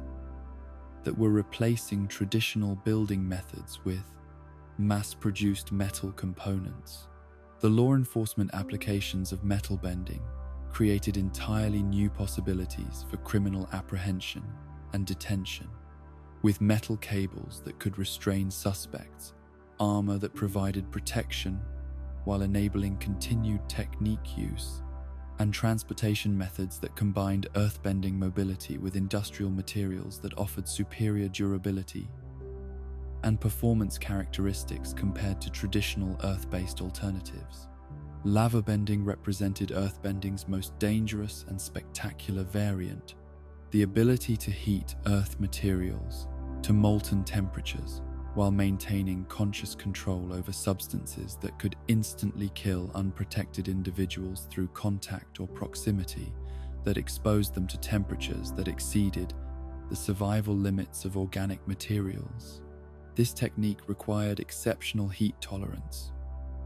precise temperature control, and understanding of fluid dynamics that applied to materials normally encountered only in solid form. The volcanic connections that many lava benders possessed suggested that the technique might be more accessible to individuals who had grown up in geologically active regions, where exposure to natural lava flows provided familiarity with the behavior and properties of molten rock that could not be gained through theoretical study or practice with artificially heated materials that lacked the complex chemistry of genuine magma. The combat applications of lava bending were devastating and psychologically overwhelming, creating weapons that combined the mass and momentum of earthbending projectiles with temperatures that could melt metal and ignite organic materials on contact. The technique's area of effect potential made it extremely dangerous in confined spaces or situations where friendly forces might be caught within the heat radius of lava techniques. The construction applications of lava bending included creation of strong, durable materials through controlled cooling of molten rock, formation of complex shapes that would be difficult to achieve through conventional earthbending, and integration with existing structures through material that could flow into precise configurations before solidifying into permanent installations that combined structural strength with artistic expression. Sand bending demonstrated earthbending's adaptability to different material properties and environmental conditions, showing how practitioners could maintain effectiveness even when working with loose, shifting substances that behaved more like liquid than the solid stone that formed the basis of most earthbending techniques.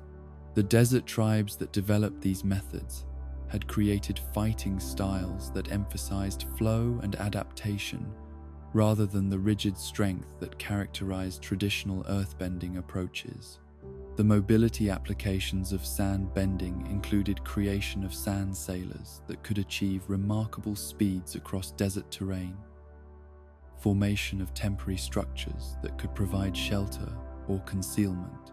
and manipulation of sandstorms that could obscure vision and complicate navigation for enemies who lacked the specialized skills needed to operate effectively in desert environments where traditional tactical approaches often proved inadequate. The combat applications of sand bending took advantage of the element's unique properties to create attacks that could blind opponents, infiltrate armor through small gaps, or form quicksand traps that could immobilize enemies without causing permanent harm. The techniques required different physical approaches than conventional earthbending, emphasizing flowing movements that matched the sand's fluid behavior rather than the firm stances that solid earth manipulation demanded. Remote earthbending represented master-level technique that allowed practitioners to manipulate earth materials from considerable distances without maintaining direct physical contact or line-of-sight connection to their target materials. This advanced capability required exceptional concentration and spatial awareness, as the earthbender needed to maintain mental connection with distant Earth, while managing the increased energy requirements and reduced precision that distance imposed on technique effectiveness. The strategic applications of remote earthbending included surprise attacks that appeared to come from the environment itself, manipulation of defensive positions that enemies believed were beyond earthbending range, and creation of diversions or obstacles that could affect tactical situations from locations where the earthbender's presence was not suspected by opponents who had not anticipated such extended range capabilities. Avatar-level earthbending transcended all normal limitations of scale and power, enabling manipulation of geological features, creation of islands through tectonic manipulation, and earth techniques that could reshape entire landscapes according to Avatar will, and cosmic power that operated beyond individual human capabilities.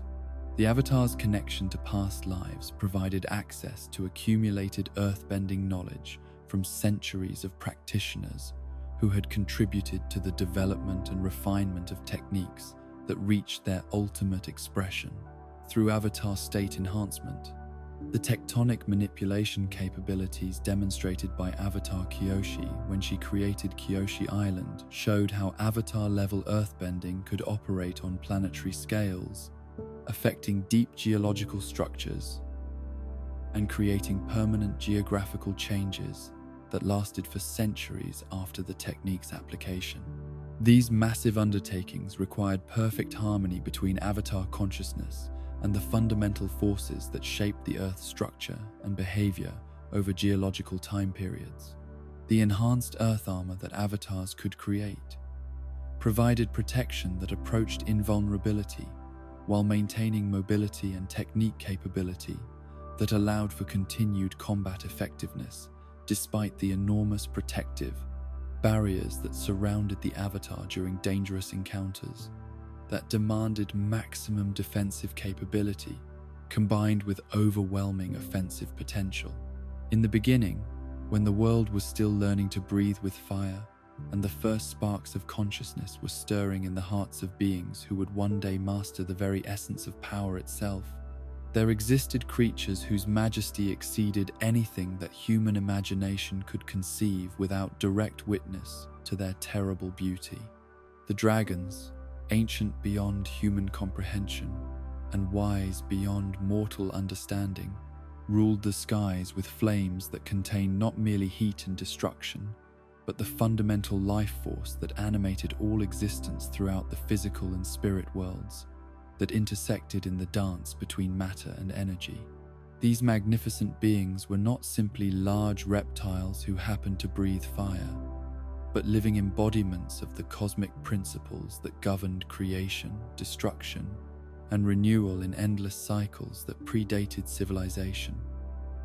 and would continue long after current kingdoms and nations had crumbled into forgotten dust. Their flames carried within them colors that human eyes had never witnessed, temperatures that could forge new elements from base matter,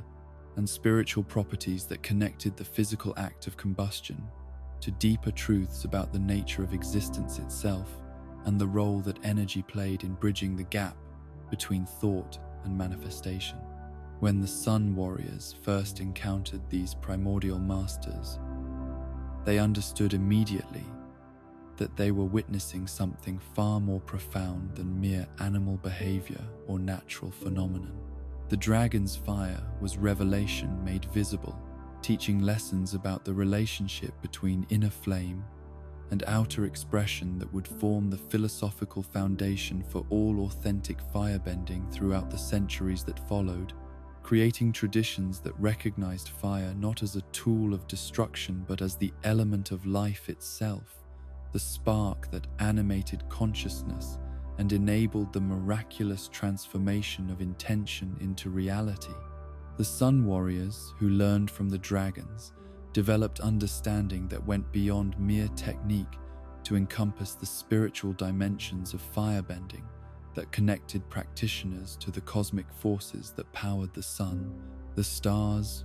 and the fundamental processes that sustained all life throughout the universe. Their civilization flourished in harmony with these principles, creating art, architecture, and cultural practices that celebrated fire's life-giving properties while maintaining respectful awareness of its potential for destruction when misused or corrupted by consciousness that had lost connection to fire's true nature and purpose. This authentic understanding of firebending's essence was gradually lost as political considerations and military applications began to dominate Fire Nation culture, transforming an art that had been dedicated to preserving and enhancing life into a weapon of conquest and domination that served imperial ambitions rather than spiritual growth. The dragons, recognizing this corruption, withdrew from human contact and allowed themselves to be believed extinct rather than continue to witness their sacred teachings being perverted into instruments of oppression and genocide that violated everything they had tried to share with humanity. The solar connections that defined firebending created a rhythm of power that peaked during daylight hours and reached its absolute maximum at noon, when the sun's position provided optimal cosmic support for elemental manipulation that drew its strength from the same nuclear fusion processes that powered the star around which their world orbited. This celestial relationship made firebending unique among the elements in its dependence upon astronomical phenomena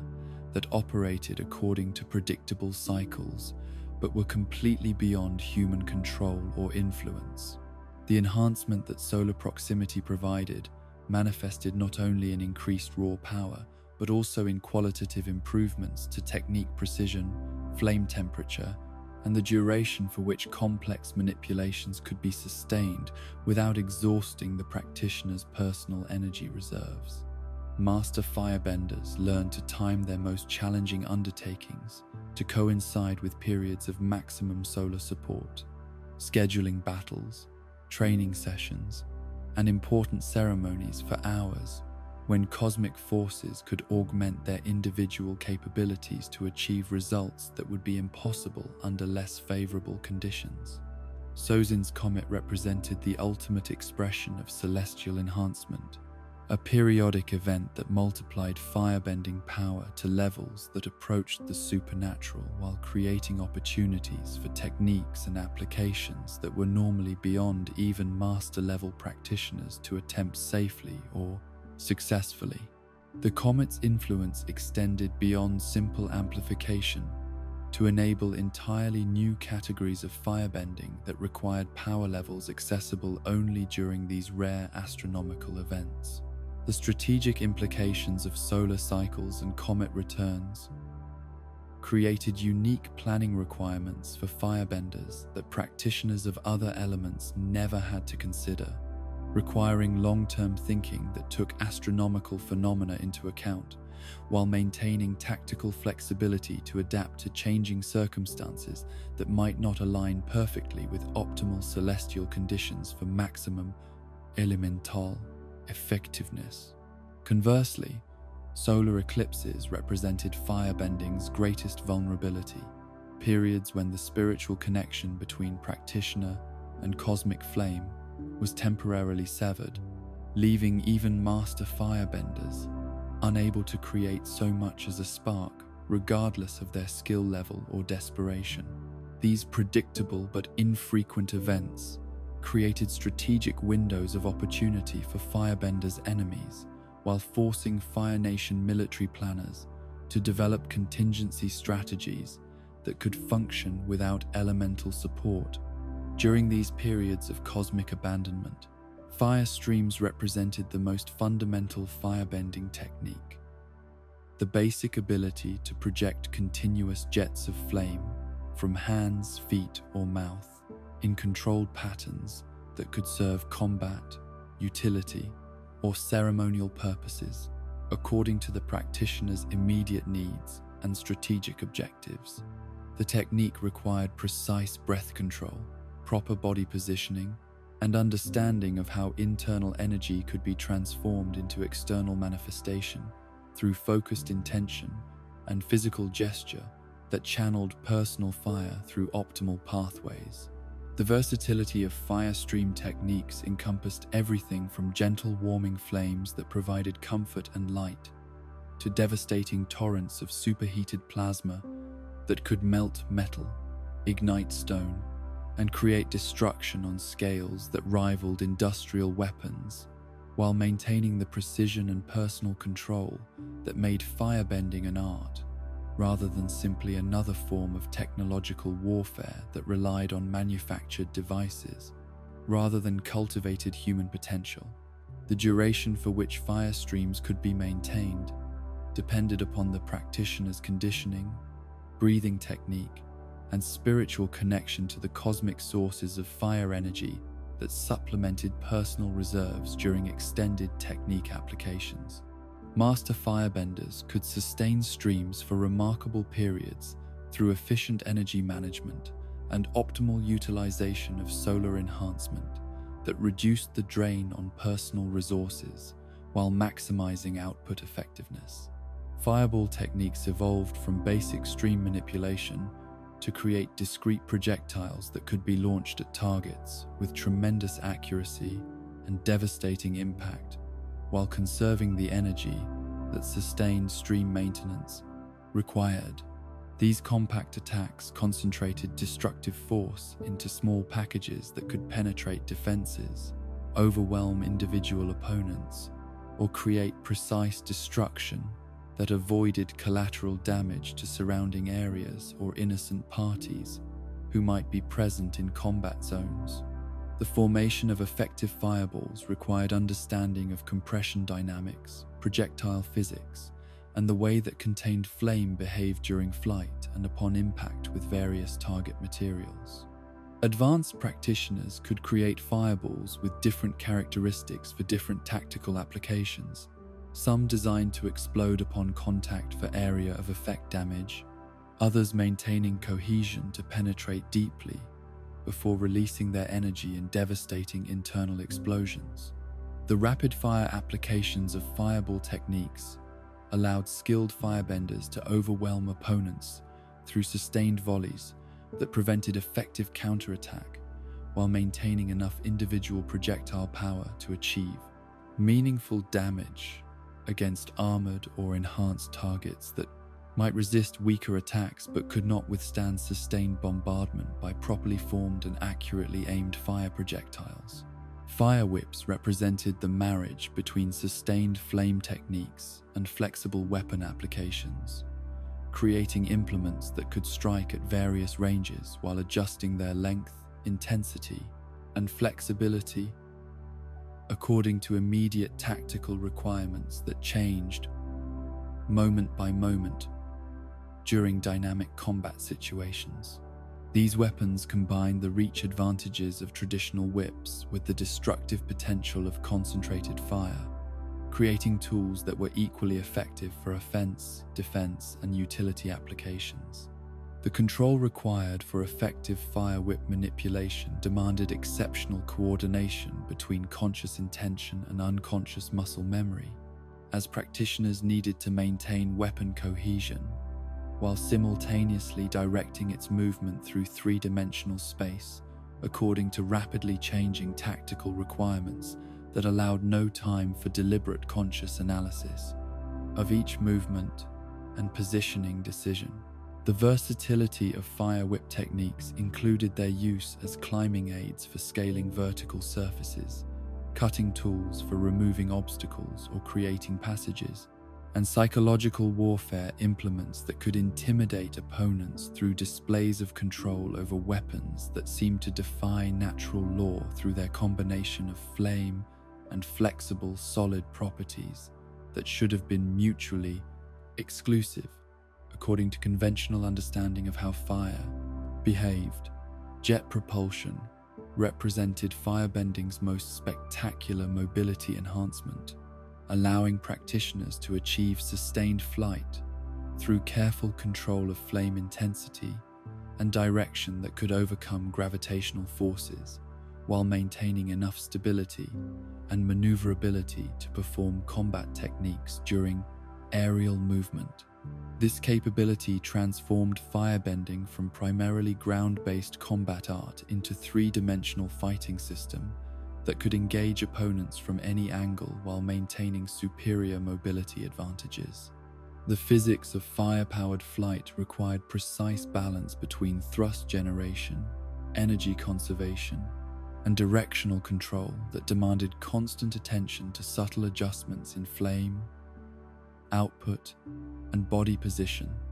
that affected flight characteristics in ways that could quickly become dangerous if not properly managed. Through extensive training and developed intuitive understanding of aerial dynamics and flame behavior under flight conditions, the tactical applications of jet propulsion included rapid battlefield deployment, pursuit of fleeing enemies across any type of terrain, evacuation from dangerous situations where conventional transportation was unavailable, and gaining elevated positions that provided strategic advantages for reconnaissance or optimal attack angles that could not be achieved through ground-based movement alone. The energy requirements for sustained flight were enormous, limiting how long even master firebenders could remain airborne without exhausting themselves to dangerous levels that compromised their ability to perform other essential techniques or maintain basic safety margins during aerial operations that carried inherent risks of catastrophic failure, resulting in potentially fatal falls from significant heights. Lightning generation represented firebending's most advanced and dangerous technique,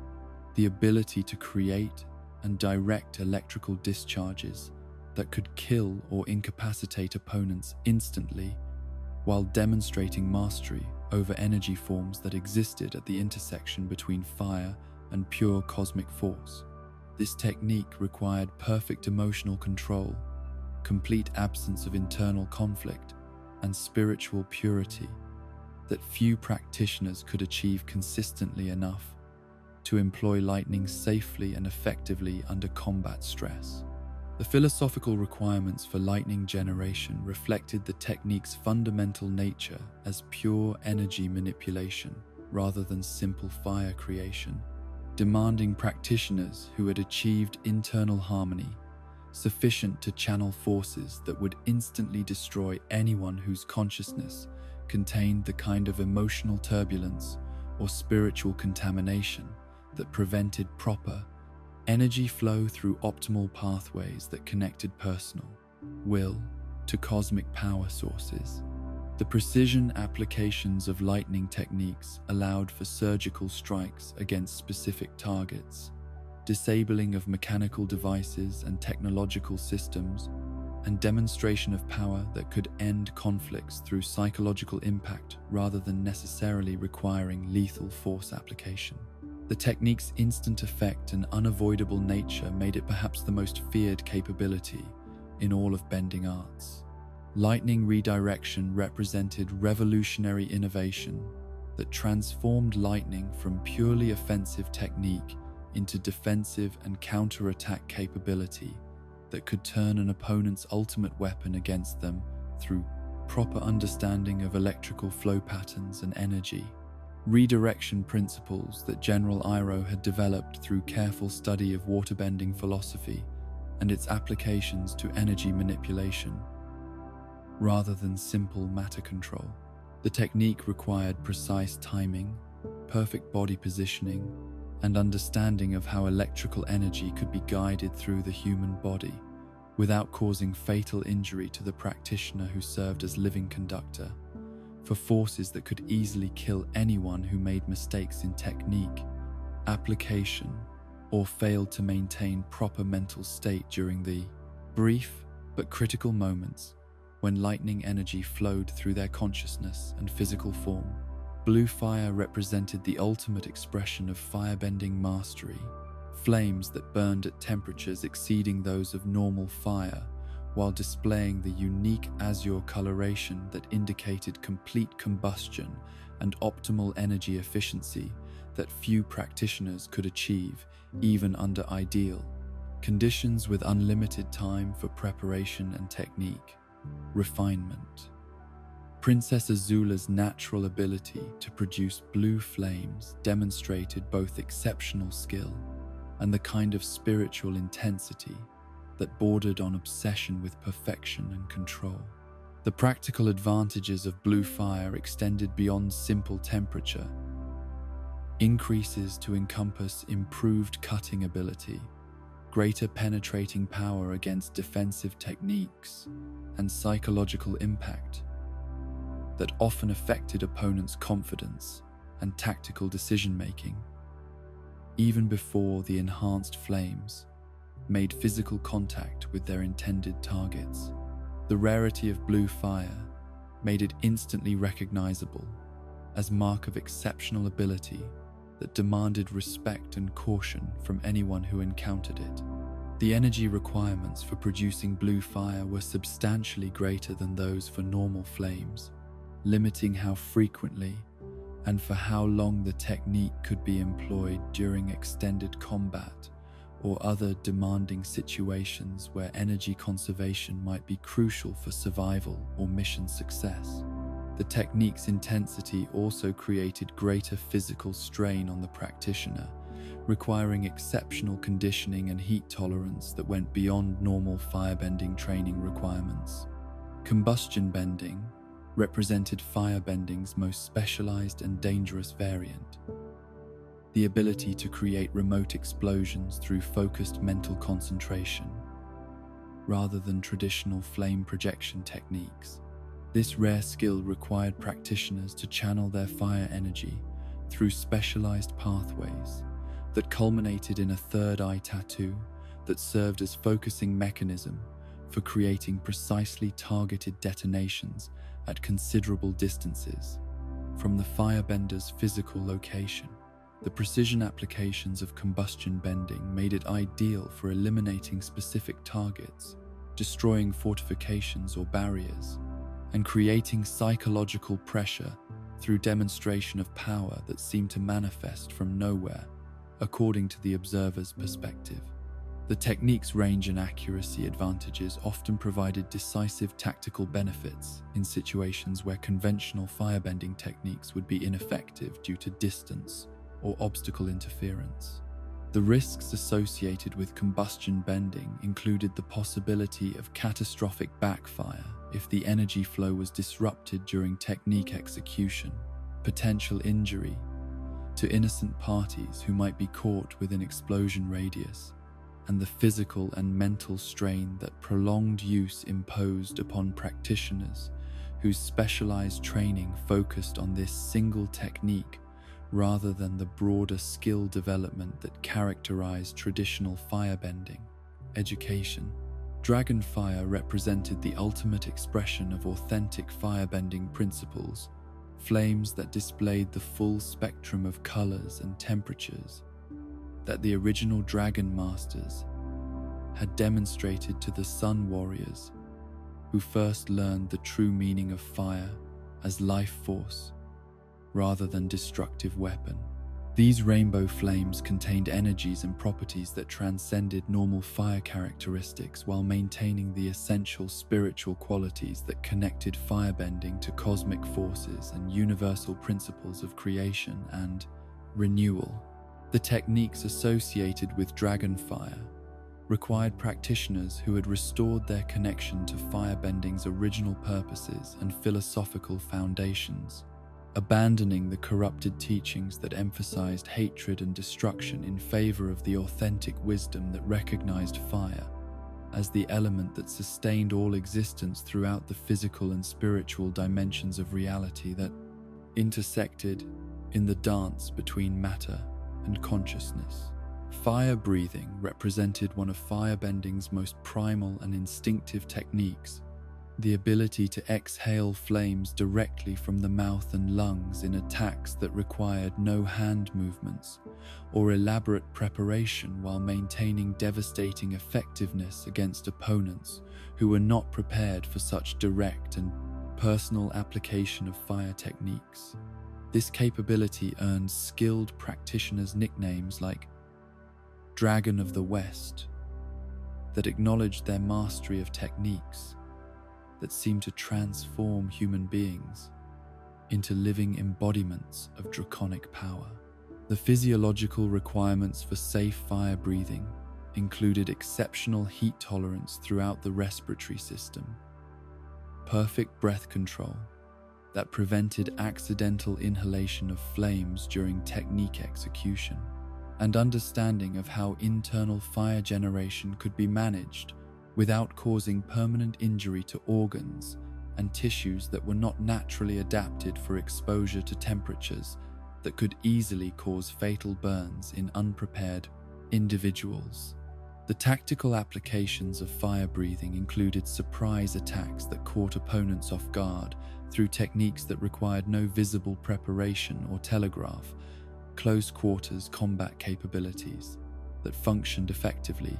even when hand movements were restricted, and psychological warfare that demonstrated the practitioner's complete integration with their element in ways that often intimidated enemies into retreat or surrender without requiring prolonged combat. Heat control represented sophisticated application of firebending principles that extended beyond simple flame creation to encompass direct manipulation of thermal energy in materials and environments according to strategic needs, practical applications that served both combat and civilian purposes throughout Fire Nation society and beyond. This technique required understanding of thermodynamics, material properties, and the way that heat energy could be added or removed from objects and spaces through conscious firebending control. The industrial applications of heat control included metalworking, cooking,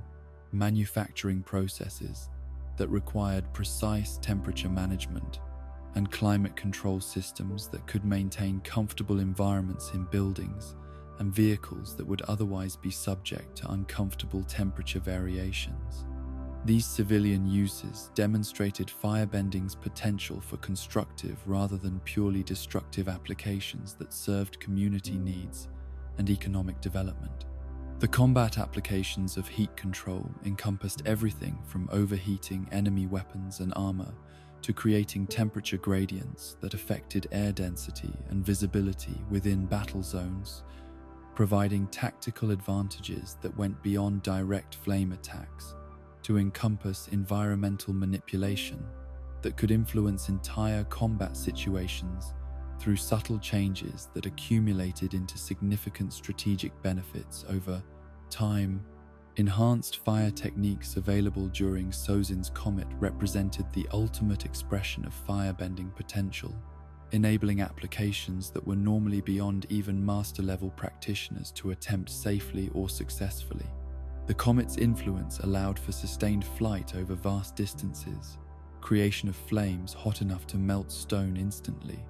and projection of fire streams across ranges that approached artillery-level effectiveness, while maintaining precision and personal control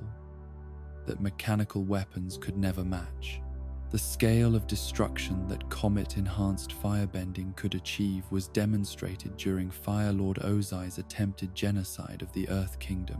where airship-mounted firebenders created devastation that covered hundreds of square miles in a matter of hours through coordinated application of enhanced techniques that would have been impossible under normal circumstances, even with unlimited preparation and resources. The Avatar-level applications of firebending transcended all normal limitations to encompass techniques that operated on planetary scales and cosmic power levels that connected individual human consciousness to fundamental forces that shaped reality throughout the physical and spiritual dimensions of existence. The Avatar's connection to past lives provided access to accumulated firebending knowledge from masters across centuries of development, while Avatar state enhancement multiplied individual capability to levels that approached divine intervention in their scope and implications. The multiple fire whip technique that Avatar Aang demonstrated during his battle with Fire Lord Ozai showed how Avatar-level power could enable simultaneous control of several devastating weapons while maintaining the precision, tactical awareness necessary to employ them effectively against opponents who possessed comparable enhancement through comet amplification and master-level skill development. Before the four nations learned to bend the elements that surrounded them in the physical world, before the Avatar cycle began its eternal dance through mortal incarnations, before the very concept of separating energy into elemental categories had occurred to consciousness that was still learning to understand its own nature and potential, there existed an art so fundamental and so profound that all other bending disciplines were merely fragments of its infinite wholeness. Energy bending represented the original manipulation of life force itself, the direct communion between one consciousness and another that bypassed the intermediary steps of elemental transformation to work directly with the spiritual essence that animated all existence throughout the cosmos. The lion turtles, ancient beyond human comprehension and wise beyond mortal understanding, carried within their vast consciousness the knowledge of how reality truly functioned beneath the surface appearances that would later fool generations into believing that water, earth, fire, and air were separate forces, rather than different expressions of a single underlying energy that manifested through various forms, according to the needs and understanding of those who sought to work with it through disciplined practice and spiritual development. These magnificent beings, living cities whose shells supported entire civilizations, while their minds contemplated truths that spanned geological ages, understood that what humans would eventually call bending was actually the manipulation of their own spiritual energy, directed outward to influence the world around them. The elements were not external forces to be commanded, but extensions of consciousness itself, manifestations of internal states that could be projected into physical reality through proper understanding of the relationship between thought, intention, and the fundamental forces that governed existence throughout all dimensions of being. The knowledge that the lion turtles possessed encompassed not merely technique and application, but the profound philosophical understanding that made energy bending simultaneously the most powerful and the most dangerous of all possible arts. To manipulate another being's spiritual essence directly was to touch the very core of their existence, to influence not just their physical capabilities, but their fundamental nature as conscious entities who deserved respect and autonomy, rather than being treated as objects to be modified according to external will and desire.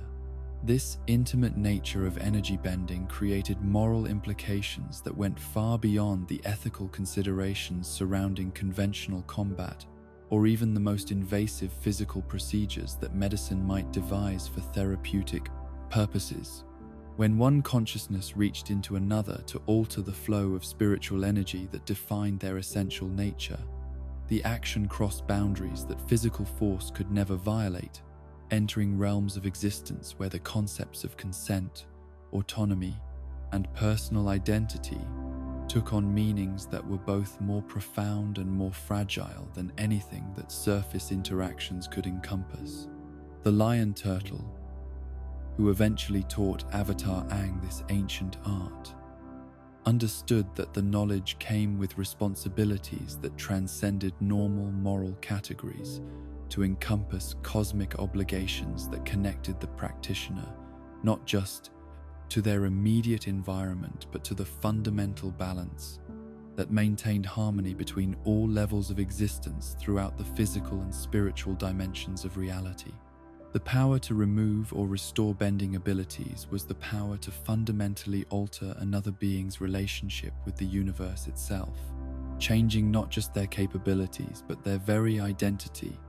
as conscious entities who define themselves through their connections to elemental forces. The spiritual purity required for safe energy bending practice exceeded anything that conventional moral philosophy could adequately describe or prescribe, demanding practitioners whose consciousness contained no trace of the selfishness, anger, fear, or desire for dominance that could corrupt the technique's application and transform healing into violation, restoration into destruction, protection into exploitation. The lion turtle's warning that the practitioner's spirit must be unbendable itself spoke to requirements that went beyond simple good intentions to encompass complete spiritual development that few beings in any generation possessed naturally or could achieve through even the most dedicated training and self-discipline. The technical aspects of energy bending involved reaching into the target's spiritual essence while maintaining perfect separation between the practitioner's consciousness and that of the subject, preventing contamination in either direction, while still establishing sufficient connection to influence the flow of life force that enabled or disabled elemental manipulation abilities. This process required understanding of spiritual anatomy that exceeded anything that physical medicine had discovered about the relationship between consciousness and the energy systems that animated living beings throughout their existence. The removal of bending abilities represented energy bending's most dramatic and irreversible application, permanently severing the connection between consciousness and elemental force in ways that could not be restored except through equally advanced energy bending techniques applied by practitioners whose spiritual development equaled or exceeded that of whoever had performed the original removal. This capability provided the ultimate, non-lethal method for dealing with individuals whose bending abilities posed threats that could not be contained through conventional means, while preserving their lives and fundamental humanity, despite eliminating the powers that had made them dangerous. The historical applications of bending removal during the era of the lion turtles demonstrated that the technique had originally been developed not as punishment or warfare method, but as part of the natural cycle of temporary empowerment that allowed humans to venture safely into spirit wilds, while carrying elemental abilities that would be returned when they completed their missions and came back to the protection of the turtle cities. This benevolent original purpose stood in stark contrast to its later applications for dealing with criminals and tyrants whose corruption had made them unsuitable to retain access to cosmic forces. The restoration of bending abilities that had been severed through blood bending or other forms of spiritual disruption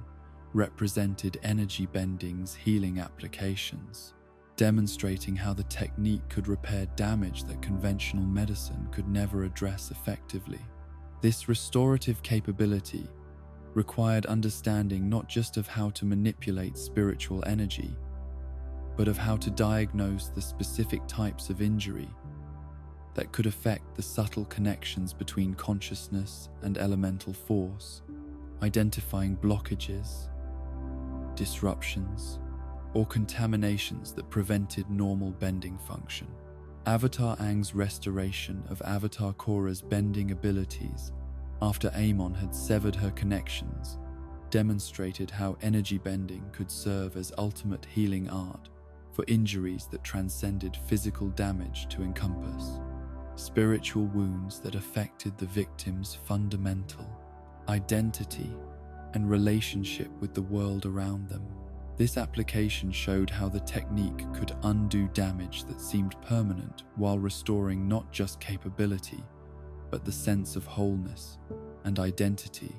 that had been lost when essential aspects of the self were torn away through trauma or attack. The granting of bending abilities to individuals who had never possessed them represented energy bending's most theoretically challenging application,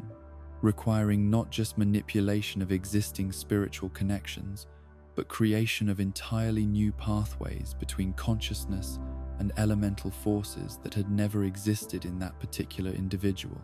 The lion turtles had demonstrated this capability during the original era, when they granted temporary elemental powers to humans who needed protection during dangerous journeys. But the technique's requirements exceeded what any known practitioner after the Avatar could safely attempt without risking catastrophic spiritual damage to themselves and their intended recipients. Spiritual projection represented energy bending's most ethereal application, the ability to separate consciousness from physical form while maintaining coherent identity and capability for independent action in realms that existed beyond normal, spatial, and temporal limitations. This technique allowed practitioners to travel instantaneously across vast distances, communicate with beings in the spirit world, and observe situations without risking physical presence in dangerous locations where conventional reconnaissance would be impossible or suicidal. The development of spiritual projection capabilities required extensive meditation training,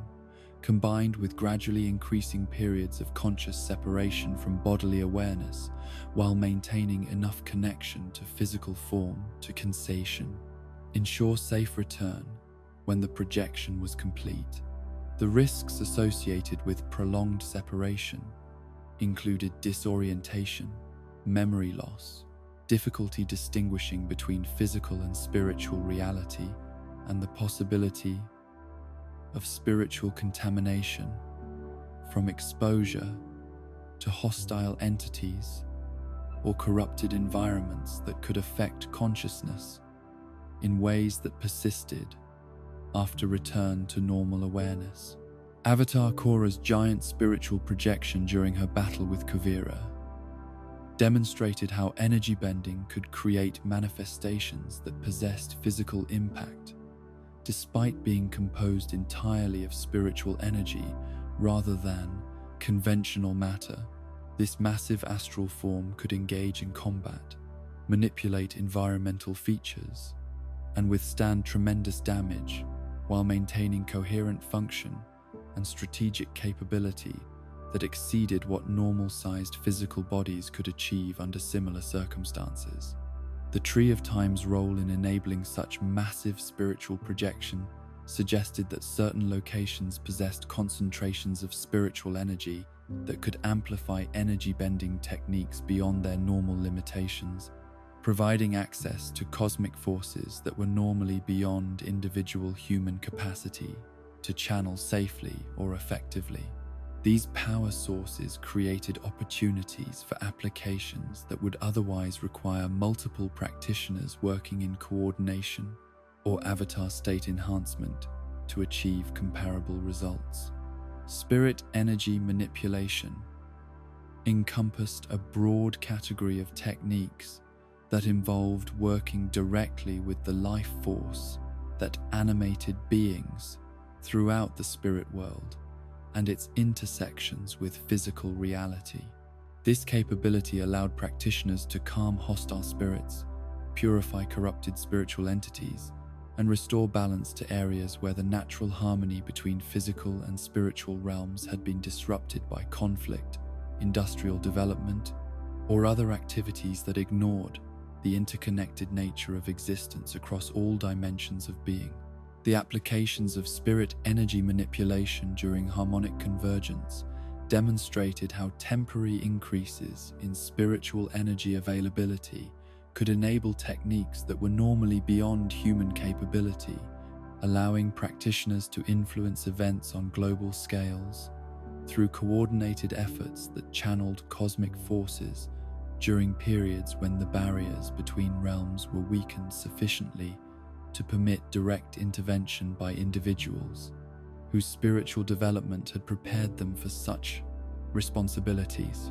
The defensive applications of spirit energy manipulation included deflecting attacks composed of pure spiritual force, neutralizing spirit vine weapons that conventional defenses could not address effectively, and protecting innocent parties from spiritual contamination that could cause permanent psychological or spiritual damage if left untreated by practitioners who possessed appropriate knowledge and capability for such specialized healing work. The healing applications of spiritual energy extended beyond simple restoration of bending abilities to encompass treatment of spiritual wounds that affected the victim's fundamental relationship with reality, their sense of identity and purpose, and their ability to maintain psychological stability in situations where conventional trauma therapy would be inadequate for addressing damage that transcended normal categories of psychological injury to affect the essential core of places, consciousness itself. The integration of energy bending with technological systems represented entirely new categories of application that emerged during the Industrial Revolution, when spiritual energy could be channeled through mechanical devices to achieve effects that neither technology nor bending could accomplish. Independently, spirit vine energy weapons demonstrated how spiritual force could be concentrated and directed through artificial focusing systems that amplified individual capability while maintaining precision and control that purely mechanical systems could never achieve. The philosophical implications of energy bending's existence challenged fundamental assumptions about the nature of individual identity, personal autonomy, and the boundaries between different conscious entities that conventional ethics had treated as absolute and inviolable. If consciousness could be directly manipulated through techniques that bypassed physical intervention, questions arose about what constituted legitimate self-defense, appropriate response to spiritual attack, and the limits that should govern any being's right to alter another's fundamental nature, even in service of apparently beneficial goals. The training requirements for developing energy bending capabilities safely exceeded anything that conventional bending disciplines demanded, requiring not just technical skill development, but profound spiritual transformation that addressed every aspect of the practitioner's character, motivation, and relationship with power itself. The process typically took decades of dedicated practice combined with guidance from teachers who had already achieved the necessary level of spiritual development to evaluate readiness and provide appropriate instruction without risking corruption or catastrophic failure. The testing methods for evaluating energy bending readiness involved examination of the practitioner's response to moral dilemmas that had no clear right answers, their ability to maintain spiritual purity under extreme stress, and their understanding of the cosmic responsibilities that came with abilities that could affect the fundamental nature of existence throughout multiple dimensions of reality. These evaluations required wisdom that exceeded normal human judgment to distinguish between apparent spiritual development and genuine transformation that would remain stable under the pressures that energy-bending practice inevitably created. The legacy of energy-bending knowledge continued through the Avatar cycle, and specialized teachers who maintained ancient traditions despite the general loss of understanding that had occurred when the lion turtles withdrew from active involvement in human affairs. This preservation effort required careful selection of students who could be trusted with knowledge that could reshape civilization if misused, while maintaining the secrecy necessary to prevent the techniques from falling into the hands of individuals whose spiritual development was inadequate for safe practice. The future potential of energy bending remained largely unexplored, with possibilities that could encompass everything from healing applications that address spiritual dimensions of illness to technologies that integrated spiritual energy with mechanical systems to achieve capabilities that neither approach could develop independently. The technique's fundamental nature, as direct manipulation of life force, suggested applications that could revolutionize understanding of consciousness, identity, and the relationship between individual beings and the cosmic forces that sustained all existence throughout the universe. In the shadowed corners of the bending world, where traditional elemental disciplines gave way to applications that challenged every assumption about the limits of human capability and the boundaries of ethical practice, there existed techniques so specialized and so dangerous that their very existence was often denied by those who preferred to believe that such violations of natural order were impossible or purely theoretical. These sub-bending arts represented the extremes of what consciousness could achieve when desperation, genius, or corruption drove practitioners beyond conventional limitations into realms where technique became something approaching dark magic in its intimacy and its capacity to transform both user and victim in ways that could never be completely undone. Bloodbending stood as perhaps the most horrifying of all these specialized applications, a technique that transformed the water within living beings into instruments of control that violated every principle of bodily autonomy and personal dignity that civilized society held sacred. The art's discovery had emerged from the deepest desperation, born in the mind of an elderly water tribe woman whose imprisonment by Fire Nation forces had stripped away everything she valued except her burning desire for freedom and revenge that eventually consumed her humanity along with her captors' lives. Harmar's journey from respected healer and protector of her people to master of forbidden arts that turned human bodies into puppets represented one of the most tragic transformations in all bending history, demonstrating how even the most compassionate individuals could be corrupted by suffering that exceeded their capacity to endure while maintaining their essential moral character. The techniques she developed during her captivity were born from desperate necessity rather than evil intention, but their applications inevitably led to violations of human dignity that made her indistinguishable from the oppressors she had originally fought against. The psychological impact of bloodbending extended far beyond its immediate physical effects, creating trauma responses in victims that challenged fundamental assumptions about personal agency and the boundaries of the self. Those who had experienced the technique reported feeling as though their very identity had been violated, their bodies transformed from trusted partners in conscious experience into traitors that obeyed external commands rather than internal will, destroying confidence in basic physical autonomy that most people never questioned until it was forcibly taken from them. The technical requirements for bloodbending had initially seemed to limit its application to full moon periods, when water-bending power reached its peak enhancement through lunar influence, but exceptional practitioners like Yakone and his descendants proved capable of the technique without celestial assistance. This development represented a quantum leap in capability that transformed bloodbending from rare, desperate measure employed during specific astronomical conditions into a weapon that could be deployed at will by individuals whose mastery exceeded normal understanding of what waterbending could accomplish. The hereditary nature of advanced bloodbending abilities suggested that the technique might have genetic components that could be passed from parent to child,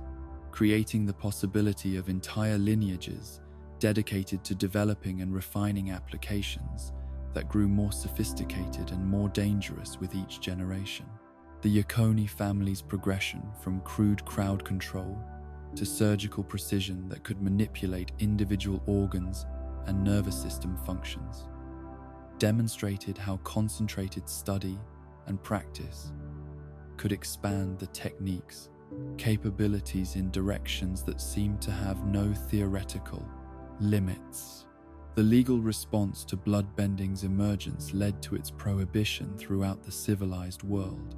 with severe penalties for anyone caught practicing or teaching the art, regardless of circumstances or stated intentions. This universal ban reflected widespread recognition that some techniques were simply too dangerous and morally compromising to be permitted under any conditions, representing rare instance of international agreement that transcended normal political boundaries and cultural differences in service of protecting basic human dignity.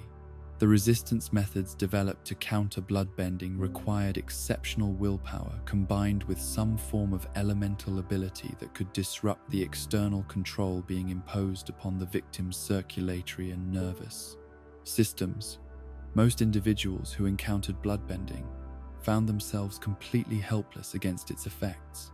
unable to resist or escape through conventional means, while their own bodies betrayed them under the attacker's absolute control that reduced conscious beings to puppets dancing to external will. Metal bending represented revolutionary breakthrough that challenged fundamental assumptions about earthbending's limitations while opening entirely new categories of application that would reshape both combat techniques and industrial development throughout the Earth Kingdom and beyond. Toph's discovery of this capability had emerged from her unique perceptual abilities that allowed her to detect trace earth impurities within processed metals that other earthbenders could not perceive, much less manipulate through conventional techniques. The theoretical foundation of metal bending relied on understanding that industrial refining processes, despite their intended purpose of removing all impurities from raw materials, inevitably left microscopic particles of unprocessed earth embedded within metal structures. These tiny fragments served as connection points that allowed skilled earthbenders to establish control over surrounding metal through indirect influence that gradually extended throughout entire objects despite their primarily non-earth composition. The practical applications of metal bending transformed earthbenders from primarily agricultural and construction workers into individuals capable of manipulating the industrial infrastructure that increasingly dominated modern civilization. The ability to control machinery, weapons, vehicles, and architectural systems created tactical advantages that conventional earthbending could never match, while opening career opportunities in manufacturing, law enforcement, and technological development that had previously been unavailable to elemental practitioners. The law enforcement applications of metal bending proved particularly revolutionary, enabling the creation of specialized police forces equipped with metal cables for restraining suspects, armor that provided protection while maintaining mobility, and transportation methods that combined earthbending principles with industrial materials to achieve superior performance characteristics. The Metal Clan's development of entire cities based on metal bending architecture demonstrated how the technique could reshape civilization itself through applications that went far beyond simple combat or industrial utility.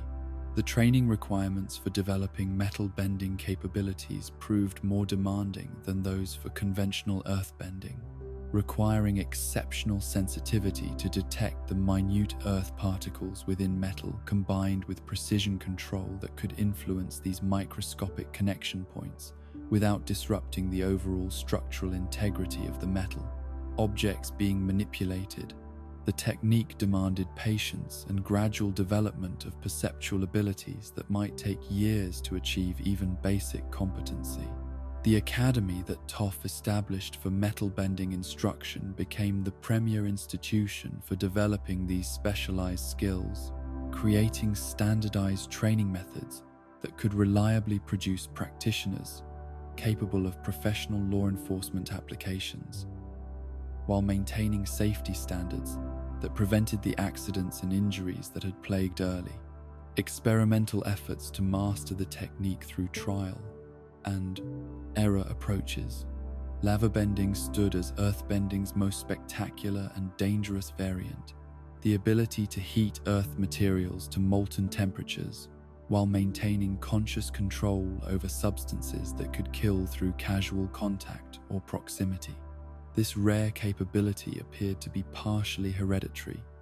with practitioners often coming from families that had lived near volcanic regions for multiple generations, suggesting that genetic adaptation to high-temperature environments might predispose individuals toward developing these specialized abilities. The volcanic connections that characterized many lava benders extended beyond simple geographic correlation to encompass deep spiritual relationships with geological forces that operated on time scales and energy scales that dwarfed human civilization. The technique seemed to require understanding of planetary processes that connected individual consciousness to the molten core that provided Earth's magnetic field and geological activity, creating practitioners who served as living bridges between surface conditions and deep planetary forces. The combat applications of lava bending were both devastating and psychologically overwhelming, creating weapons that combined earthbending's mass and momentum with temperatures that could melt metal instantly and ignite organic materials through proximity alone. The technique's area of effect potential made it extremely dangerous in confined spaces or situations where friendly forces might be caught within the heat radius of lava attacks that could affect large areas for extended periods. Ghazan's precision applications of lava bending demonstrated how the technique could be employed for surgical destruction that eliminated specific targets while minimizing collateral damage to surrounding areas or innocent parties. His ability to create lava with different viscosities and temperatures allowed for applications ranging from construction purposes through controlled melting and reshaping of materials to assassination techniques that could eliminate individuals without leaving evidence that conventional investigation methods could analyze effectively. Bolin's discovery of lava-bending abilities during combat situations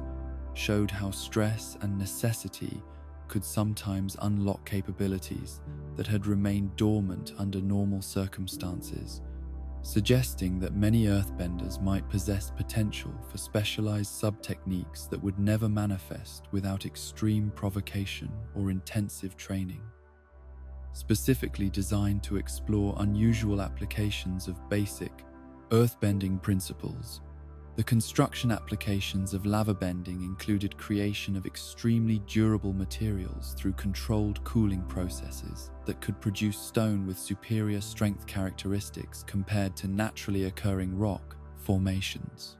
The ability to create complex shapes by allowing molten material to flow into precise configurations before solidification opened architectural possibilities that conventional earthbending could never achieve through manipulation of existing stone and soil. Combustion bending represented firebending's most mysterious and dangerous specialization, requiring practitioners to focus their fire energy through modified anatomical structures that enabled remote detonation capabilities with precision that exceeded conventional explosives while maintaining the personal control and instant responsiveness that made elemental techniques superior to technological alternatives. The technique's practitioners were extremely rare, with only a handful of individuals ever documented as possessing these abilities. The third eye tattoo that characterized combustion benders served as both focusing mechanism and vulnerable point, concentrating the practitioner's fire energy into coherent beams that could create explosions at considerable distances from the bender's physical location. The modification process that enabled this capability was both dangerous and irreversible, requiring surgical alteration of skull structure combined with specialized training that few individuals survived without permanent disability or death. The precision applications of combustion bending made it ideal for elimination of specific targets, destruction of fortifications that conventional attacks could not breach, and creation of psychological pressure through demonstration of power that seemed to manifest from thin air, according to observer perspectives. The technique's range and accuracy often provided decisive tactical advantages in situations where other firebending methods would be ineffective due to distance or environmental obstacles. Sparky Boom Man's relentless pursuit of Avatar Aang demonstrated both the technique's devastating potential and its significant limitations, including vulnerability to disruption through interference with the focusing mechanisms and the physical and mental strain that prolonged use imposed upon practitioners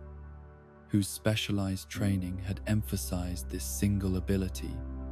rather than broader skill development that characterized traditional firebending education.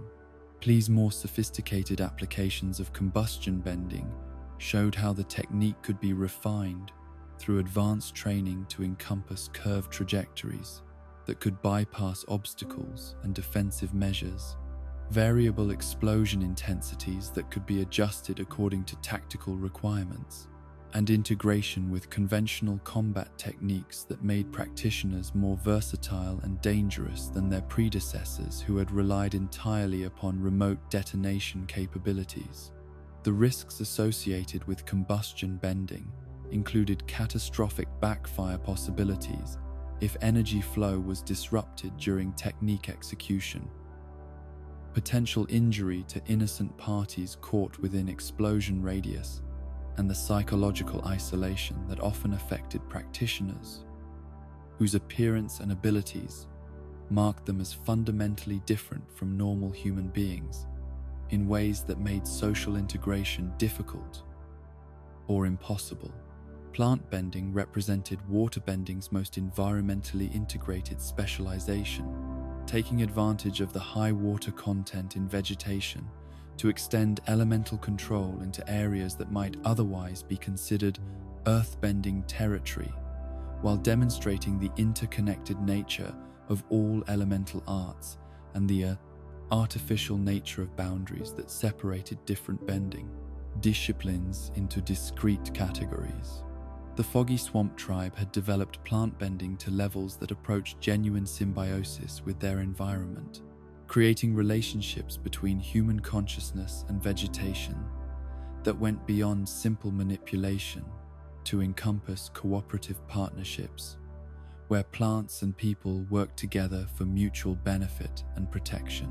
This integration required understanding of botanical systems, seasonal cycles, and ecological relationships that connected individual plants to larger forest networks through root systems and chemical communication methods. Wu's mastery of plant bending demonstrated how the technique could be used to create massive constructs that served both transportation and combat purposes, with vegetation that responded to conscious direction while maintaining its living properties and capacity for growth, regeneration, and adaptation to changing environmental conditions. These living machines represented fusion of technology and biology that achieved capabilities impossible for purely mechanical systems. The combat applications of plant bending could be devastatingly effective in appropriate environments,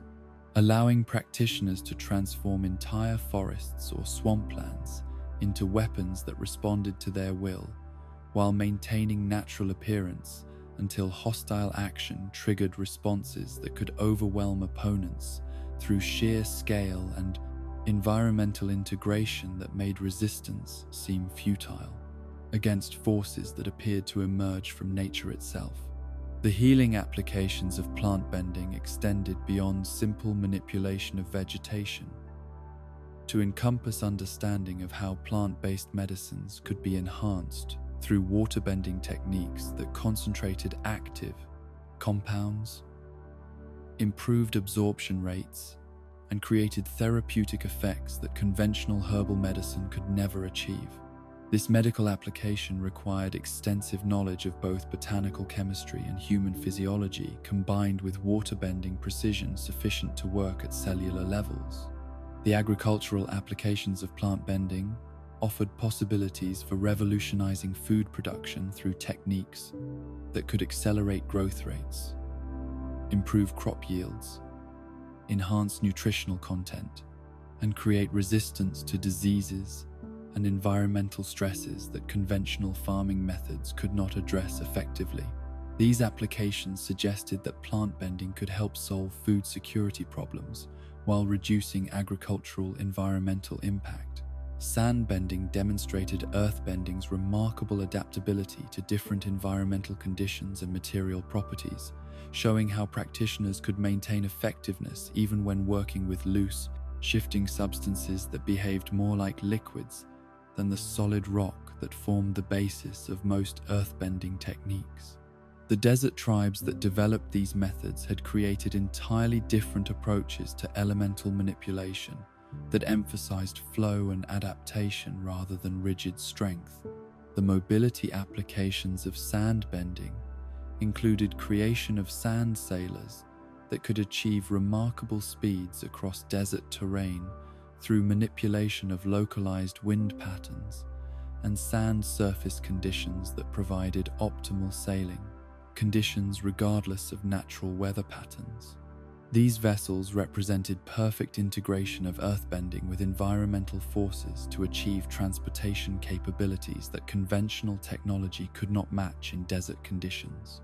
The Siwong Desert tribes had developed cultural practices and survival techniques that depended entirely upon sandbending capabilities for obtaining water from deep underground sources, creating shelter that could withstand sandstorms, and maintaining navigation reference points in constantly shifting terrain where conventional landmarks could not survive the environmental forces that reshaped desert geography on a daily basis. The combat applications of sandbending took advantage of the element's unique properties to create attacks that could blind opponents, infiltrate armor through microscopic gaps, and form quicksand traps that immobilized enemies without causing permanent physical harm. The techniques required different movement patterns and tactical approaches than conventional earthbending, emphasizing flowing motions that match sand's fluid behavior rather than rigid stances that solid earth manipulation demanded. Seismic sense represented earthbending's most sophisticated perceptual enhancement, transforming practitioners into living detection systems capable of monitoring vast areas for movement, structural integrity, and underground features that visual inspection could never reveal. Toph's development of this ability had emerged from necessity, created by her blindness, but the technique's applications extended far beyond compensation for visual impairment to encompass capabilities that exceeded normal sight in range, precision, and information content. The lie detection applications of advanced seismic sense relied upon practitioners' ability to perceive subtle physiological changes that accompanied deceptive statements, including variations in heart rate, breathing patterns, muscle tension, and other autonomic responses that individuals could not consciously control when experiencing the stress associated with deliberate falsehood. This capability required extensive experience with human physiological responses and deep understanding of how different individuals manifested emotional states through unconscious physical changes. The structural analysis applications of seismic sense enabled practitioners to evaluate building integrity, identify hidden passages or chambers, locate buried objects or resources, and monitor geological activity that might indicate natural disasters or environmental changes affecting long-term planning considerations. These capabilities made seismic sense practitioners invaluable for architecture, archaeology, mining operations, and disaster preparedness activities that required information about subsurface conditions. The tactical applications of seismic sense in combat situations provided awareness of opponent positions, movement patterns, and attack preparations that could not be concealed through conventional stealth methods, as long as the practitioner maintained ground contact. The technique's limitations included vulnerability to aerial attacks, interference from excessive environmental vibration, and reduced effectiveness on surfaces that the earthbender could not manipulate directly.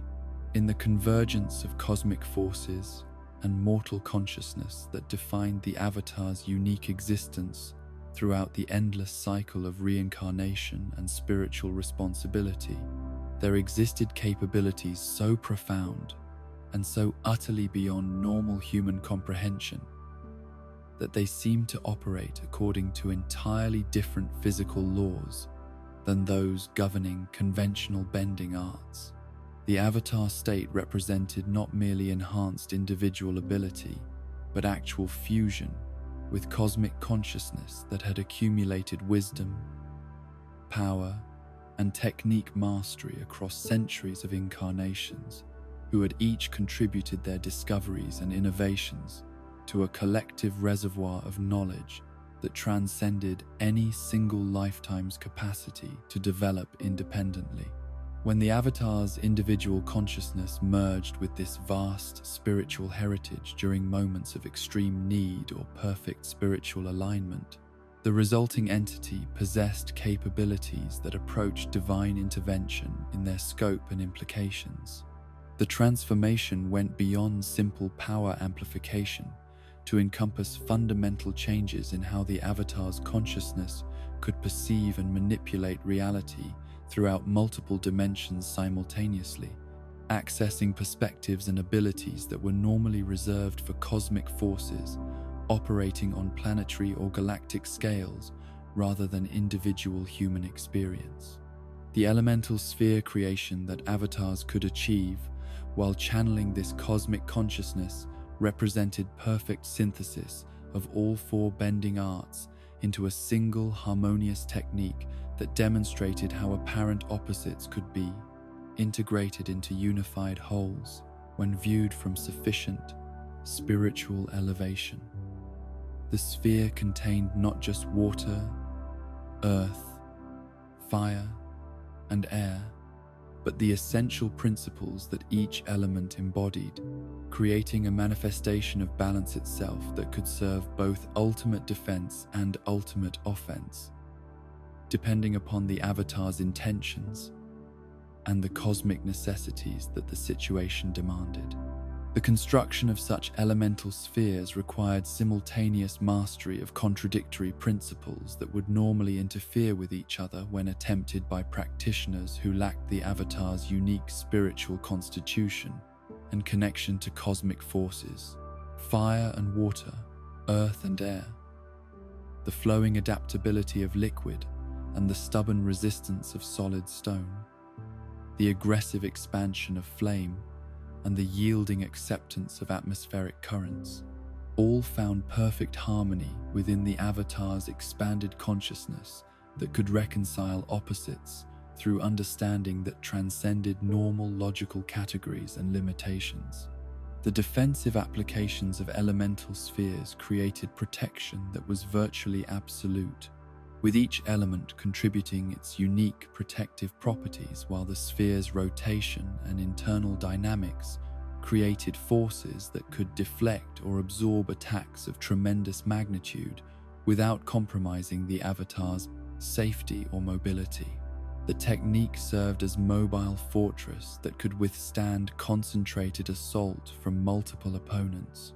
while maintaining the Avatar's ability to observe battlefield conditions and plan counter-strategies that took advantage of the sphere's offensive potential. The offensive applications of the same technique could reshape entire landscapes through the concentrated release of all four elements simultaneously, creating destruction that operated on geological scales while maintaining the precision necessary to eliminate specific targets without unnecessary collateral damage to surrounding areas or innocent parties who might be present within the Bay Combat Zone. The Avatar's cosmic perspective enabled discrimination between legitimate threats and neutral parties that individual judgment might not achieve under extreme combat stress. The massive scale bending that Avatar state consciousness could achieve demonstrated how individual human awareness, when properly expanded and connected to cosmic forces, could influence phenomena that normally require geological time periods to manifest through natural processes. The creation of islands through tectonic manipulation, the alteration of coastlines through controlled tsunami generation, and the permanent modification of mountain ranges through directed seismic activity showed how Avatar power could serve as conscious geological force that accelerated natural processes according to immediate necessity rather than waiting for gradual change over millennia. Avatar Kyoshi's separation of her island from the mainland represented paradigmatic example of how Avatar-level earthbending could accomplish in hours what natural forces might require thousands of years to achieve through gradual erosion and tectonic drift. The precision required for such massive undertakings demanded understanding of geological principles, structural mechanics, and environmental consequences that exceeded anything that normal engineering education could provide, requiring cosmic perspective that could evaluate long-term implications across multiple generations of human and natural development. The permanent nature of such massive modifications created responsibilities that extended far beyond immediate tactical considerations to encompass environmental stewardship for changes that would affect countless future generations of both human inhabitants and natural ecosystems that depended upon geographical stability for their survival and prosperity. The Avatar's decisions about when and how to employ such massive techniques required wisdom that balanced immediate necessity against long-term consequences that could reshape entire civilizations through their environmental impacts. The spirit world mastery that Avatar state consciousness could access opened dimensions of capability that operated according to entirely different principles than those governing physical reality, enabling techniques that seemed to violate fundamental laws of physics while actually revealing deeper levels of cosmic organization that connected spiritual and material existence through relationships that normal human perception could not detect or comprehend adequately without expanded awareness. The giant spiritual projection that Avatar Korra achieved during her confrontation with Kuvira demonstrated how Avatar consciousness could create manifestations that possessed physical impact despite being composed entirely of spiritual energy rather than conventional matter. This massive astral form could engage in combat, manipulate environmental features, and withstand tremendous damage while maintaining coherent function that exceeded what normal-sized physical bodies could achieve under comparable circumstances, showing how spiritual development could transcend apparent limitations imposed by physical form and conventional understanding of consciousness boundaries. The integration of spiritual projection with elemental bending created possibilities for techniques that operated simultaneously in physical and spiritual dimensions, affecting targets through multiple levels of existence that conventional defenses could not address adequately. These applications suggested that the Avatar's role as bridge between worlds extended to bridging gaps between different categories of existence that were normally considered mutually exclusive rather than complementary aspects of unified reality. The spirit energy beams that Avatar state consciousness could generate and direct represented weaponization of life force itself, creating attacks that could affect targets on spiritual as well as physical levels, while demonstrating how cosmic power could be focused and directed according to conscious intention, despite operating through forces that transcended normal energy categories. These techniques required perfect spiritual purity combined with complete understanding of cosmic responsibility, as their potential for both healing and destruction exceeded anything that conventional weapons could achieve. Rava fusion applications that had been demonstrated during the original Avatar creation showed how human consciousness could merge with cosmic spiritual entities to create hybrid beings that possessed capabilities from both individual, universal levels of existence. This fusion process created permanent changes in human spiritual anatomy that enabled access to cosmic forces while maintaining individual personality and decision-making capability that prevented absorption into universal consciousness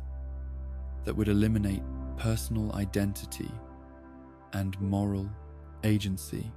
The historical examples of Rava fusion during critical moments throughout Avatar history demonstrated how this cosmic partnership could provide exactly the capabilities needed to address existential threats that would otherwise overwhelm any individual's ability to respond effectively. The fusion created temporary access to universal perspective and cosmic power, while preserving the individual judgment and moral commitment that made human consciousness suitable for serving as conscious agent for cosmic forces that operated beyond normal ethical categories. Harmonic convergence represented periodic opportunity for Avatar consciousness to access enhanced spiritual energy that multiplied normal capabilities, while creating possibilities for techniques that were normally beyond even Avatar state power levels to attempt safely or successfully. These astronomical events aligned cosmic forces in ways that temporarily removed barriers between spiritual and physical dimensions, enabling applications that could affect reality on planetary scales through conscious intention, guided by cosmic wisdom. The mass airbending restoration that occurred during harmonic convergence showed how Avatar-connected spiritual energy could create permanent changes in human spiritual anatomy across large populations simultaneously, restoring elemental connections that had been lost through genocide, while creating new airbending capabilities in individuals whose families had never possessed such abilities throughout their known lineage. This application demonstrated how Avatar power could serve restorative cosmic functions that repaired damage to the universal balance through focused intervention. The unique elemental combinations that only Avatar state consciousness could achieve safely showed how apparent contradictions between different bending arts could be resolved through cosmic perspective that understood how all elements were actually different expressions of unified underlying forces. Fire-enhanced water bending, earth-stabilized air bending, water-cooled lava bending, and countless other hybrid techniques became possible when individual elemental limitations were transcended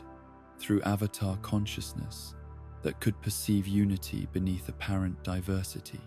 The simultaneous multi-element attacks that Avatar state enabled created combat capabilities that were virtually impossible for opponents to defend against effectively, as conventional defensive strategies were designed to address single elemental threats rather than coordinated assaults that combined contradictory elemental principles into unified offensive systems. These techniques required opponents to defend against attacks that seemed to violate basic logical principles while actually demonstrating higher-order relationships between elements that individual specialized training could never reveal adequately. The synchronized bending that Avatar consciousness could coordinate when working with other master-level practitioners created force multiplication effects that exceeded simple addition of individual capabilities to produce results that seemed to require intervention by cosmic forces operating through conscious human agents. These collaborative techniques showed how Avatar consciousness could serve as coordinator for group efforts that achieved planetary scale results through perfect integration of individual abilities into unified systems. Cosmic event enhancement during phenomena like comet passage, eclipse, and harmonic convergence created opportunities for avatar techniques that approached godlike power levels while maintaining human moral agency and decision-making responsibility, that prevented cosmic forces from overwhelming individual consciousness with power that exceeded the capacity for ethical application. These enhanced capabilities came with proportionally increased responsibility for ensuring that tremendous power served universal good rather than individual advantage or temporary political considerations. The Comet-enhanced avatar techniques demonstrated during Avatar Aang's confrontation with Fire Lord Ozai showed how astronomical amplification could enable applications that reshaped entire regions through single techniques while maintaining precision sufficient to eliminate specific threats without unnecessary destruction of neutral parties or environmental features that served important ecological or cultural functions for surrounding communities. The eclipse vulnerability that affected avatar fire techniques during solar eclipses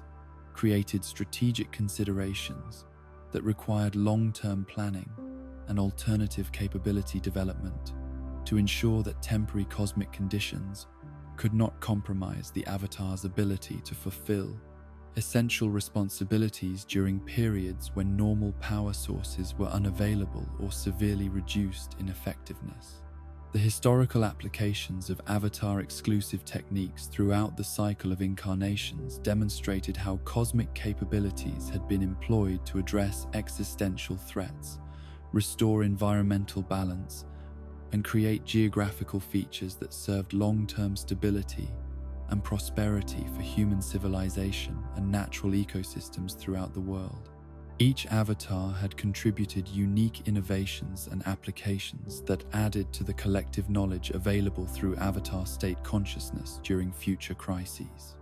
Avatar Roku's volcanic control, during his confrontation with Fire Lord Sozin, showed how avatar consciousness could work directly with geological forces to prevent natural disasters while maintaining environmental balance that served both immediate emergency response and long-term ecological stability. This application demonstrated how avatar power could serve as conscious agent for natural forces that normally operated according to unconscious physical laws rather than purposeful intervention. Avatar Aang's iceberg preservation technique that sustained him through a century of suspended animation represented application of avatar power to create temporal stasis that preserved life and consciousness across time periods that would normally result in death through aging or environmental exposure. This capability suggested that avatar consciousness could manipulate temporal as well as spatial dimensions when necessary for fulfilling cosmic responsibilities that required long-term perspective and commitment. In the quiet moments between the grand conflicts that shaped Avatar history and the dramatic confrontations that determined the fate of nations, there existed a vast tapestry of everyday applications that demonstrated how elemental bending had woven itself into the very fabric of civilization throughout the four nations, creating societies where the manipulation of natural forces served not only warfare and political power, but the countless mundane necessities that made life possible, comfortable, and meaningful for millions of people who depended upon bending arts to transform raw materials into shelter, sustenance, transportation, and the countless conveniences that distinguished human civilization from mere survival in hostile natural environments. The Earth Kingdom's integration of earthbending into their daily infrastructure represented perhaps the most comprehensive example of how elemental abilities could reshape entire approaches to architecture, transportation, and urban planning through applications that went far beyond simple construction to encompass dynamic systems that could adapt to changing needs while maintaining structural integrity across centuries of use and environmental stress that would have destroyed conventional building methods long before achieving such remarkable longevity and functionality. Omashu's mail system stood as testament to earthbending ingenuity applied to practical communication needs that connected far-flung communities across geographical barriers that would have made conventional message delivery slow, expensive, and unreliable. The city's founders had recognized that their earthbending abilities could transform the natural slope and geological features of their mountain location into a gravity-powered transportation network that could move packages and correspondence at speeds that exceeded anything human or animal messengers could achieve, while requiring no ongoing energy input beyond the initial earthbending required to create and maintain the system's operational components. The engineering principles underlying Omashu's delivery network demonstrated sophisticated understanding of physics, geology, and systems design that integrated earthbending capabilities with natural forces to create infrastructure that was simultaneously efficient, durable, and elegant in its simplicity. The curved channels that guided packages along predetermined routes required precise calculation of angles, surface friction, and momentum conservation that ensured deliveries would arrive at their destinations with appropriate speed, while avoiding damage from excessive acceleration or impact forces that could destroy fragile contents. The maintenance requirements for such systems involved regular earthbending adjustments that compensated for natural settling, weather damage, and wear patterns that accumulated over time through continuous use by thousands of daily deliveries that gradually altered surface characteristics and structural alignment. These ongoing modifications required earthbending specialists who understood both the original design principles and the way that extended operation affected system performance, developing expertise that combined engineering knowledge with practical experience in maintaining complex infrastructure through elemental manipulation. The agricultural applications of earthbending throughout the Earth Kingdom demonstrated how elemental abilities could enhance food production through soil management, irrigation system creation, and crop protection methods that improved yields while reducing labor requirements and environmental impact compared to purely manual farming techniques. Earthbending farmers could reshape fields to optimize drainage and sun exposure, create terraced growing areas that maximized arable land use on sloped terrain, and construct storage facilities that maintained optimal temperature and humidity conditions for preserving harvests through seasonal variations. The architectural applications of earthbending enabled construction techniques that created buildings with structural integrity and aesthetic appeal that far exceeded what conventional masonry and engineering could achieve through purely mechanical methods. Master earthbending architects could shape stone into complex forms that would have been impossible to carve by hand while integrating functional elements like ventilation systems, water channels, and storage spaces directly into structural components during the initial construction process, rather than requiring separate installation that weakened overall building strength. The artistic applications of earthbending architecture reached their pinnacle in structures that served both functional and ceremonial purposes, demonstrating how practical necessities could be elevated into expressions of cultural values and aesthetic vision that inspired communities while serving their daily needs. The great palaces and temples of the Earth Kingdom showed how earthbending could create spaces that enhanced rather than merely contained human activities. With acoustics optimized for ceremonies, lighting designed to create specific emotional effects, and spatial relationships that encouraged contemplation or celebration according to each structure's intended purpose. Fire Nation innovation in applying firebending to industrial development had revolutionized manufacturing, transportation, and quality of life throughout their territories in ways that demonstrated how elemental abilities could accelerate technological advancement,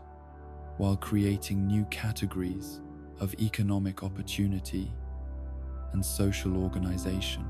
The integration of firebending with mechanical systems had produced hybrid technologies that achieved capabilities impossible for either approach to accomplish independently, showing how elemental arts could enhance rather than replace conventional engineering solutions. The power generation applications of firebending had enabled industrial development that transformed Fire Nation society from primarily agricultural communities into urban centers with manufacturing capabilities that supported large populations through specialized production and trade. Relationships. Firebending-powered factories could maintain precise temperature control for metallurgy, glassmaking, and chemical processes that required heat management beyond what conventional fuel sources could provide consistently or economically across large-scale operations. The transportation applications of firebending had created vehicles and vessels that achieved speeds and ranges that conventional propulsion methods could never match, while maintaining the flexibility and responsiveness that made them superior to purely mechanical alternatives for many applications. Fire-powered ships could travel against wind and current, while adjusting their power output instantly according to navigational requirements, while fire-powered land vehicles could traverse terrain that would stop conventional wheeled transport through obstacles or environmental conditions that required immediate adaptation. The military applications of firebending technology had created weapons and tactics that integrated elemental abilities with manufactured systems to achieve effects that exceeded what either approach could accomplish alone, demonstrating how traditional bending arts could enhance rather than be replaced by advancing technology. Fire-powered siege engines could maintain sustained bombardment while adjusting their output according to tactical requirements, while fire-enhanced personal weapons provided soldiers with capabilities that exceeded conventional arms, while maintaining the personal skill and judgment that made human operators superior to purely mechanical systems. The culinary applications of firebending had transformed cooking from simple food preparation into sophisticated art form that could create flavors, textures, and presentations impossible through conventional methods. Master firebending chefs could control cooking temperatures with precision that allowed for techniques requiring exact heat application, while their ability to create controlled flames enabled preparation methods that enhanced flavors through careful application of fire that conventional cooking tools could never duplicate with comparable precision and flexibility. Water tribe practicality in applying water bending to survival needs in harsh climatic conditions had created comprehensive systems for maintaining life and comfort in environments that would have been uninhabitable without elemental assistance to provide shelter, obtain fresh water, preserve food, and maintain health through healing applications that address both physical injuries and the psychological stress associated with living in extreme conditions that tested human endurance limits. The architectural applications of water bending in water tribe communities demonstrated how ice construction could create structures that were both functional and beautiful, while taking advantage of local materials and environmental conditions that would have made conventional building techniques impossible or prohibitively expensive. Ice buildings required constant maintenance and renewal through water bending, creating architectural traditions that emphasized temporary beauty over permanent monuments, while developing aesthetic principles that celebrated transience rather than fighting against natural cycles. The healing traditions of the water tribes had developed water-bending applications for medical treatment that exceeded what conventional medicine could achieve in addressing both physical injuries and spiritual imbalances that affected overall health and well-being. Master water-bending healers could diagnose conditions through water-enhanced sensing, accelerate natural healing processes through energy redirection, and provide psychological therapy through techniques that addressed emotional trauma at levels that conventional counseling methods could never reach effectively. The hunting and fishing applications of waterbending had created sustainable methods for obtaining protein and other essential nutrients from marine and terrestrial sources, while maintaining ecological balance that ensured long-term availability of resources for future generations. Waterbending hunters could create ice tools and weapons that were perfectly adapted to specific prey and environmental conditions, while minimizing waste and environmental impact through techniques that respected natural cycles and animal welfare considerations. The transportation methods developed by water tribe waterbenders took advantage of their elemental abilities to create vehicles and navigation techniques that could function effectively in polar conditions that would have made conventional travel impossible or extremely dangerous. Ice boats and water manipulation for creating favorable currents enabled travel across distances that would have required prohibitive time and resources through purely manual methods, while maintaining safety margins that protected travelers from environmental hazards that constantly threatened Arctic expeditions. Air nomad integration of airbending into their spiritual and practical daily activities had created lifestyle patterns that demonstrated how elemental abilities could enhance rather than dominate natural human activities, supporting meditation, construction, food preparation, and community organization through applications that preserve the harmony between individual capability and collective well-being that characterized air nomad philosophy and social structure throughout their peaceful civilization. The temple construction applications of airbending had enabled architecture that took full advantage of three-dimensional design possibilities while creating structures that enhanced, rather than constrained, the spiritual practices they were designed to support. Air nomad builders could create flying buttresses, suspended walkways, and vertically integrated spaces that conventional construction methods could never achieve, while maintaining structural integrity and aesthetic beauty that inspired contemplation and supported the community activities that were central to air nomad culture. The food preparation applications of airbending had developed techniques for processing and cooking that preserved nutritional value, while creating flavors and textures that enhanced the pleasure and spiritual significance of meals that served both physical nourishment and community bonding functions. Airbending cooks could control airflow for optimal cooking conditions, while using their abilities to separate, combine, and process ingredients in ways that conventional methods could never duplicate with comparable precision and efficiency. The daily spiritual practices of air nomads incorporated airbending as natural extension of meditation and contemplation, rather than separate magical ability, demonstrating how elemental arts could support rather than distract from internal development and the cultivation of wisdom, compassion, and understanding that were the ultimate goals of air nomad education and lifestyle choices. Breathing exercises, movement, meditation, and environmental awareness all benefited from airbending abilities while maintaining focus on spiritual rather than merely technical development. Republic City's urban infrastructure represented revolutionary integration of all four bending arts into comprehensive systems that served the needs of diverse populations, while demonstrating how different elemental approaches could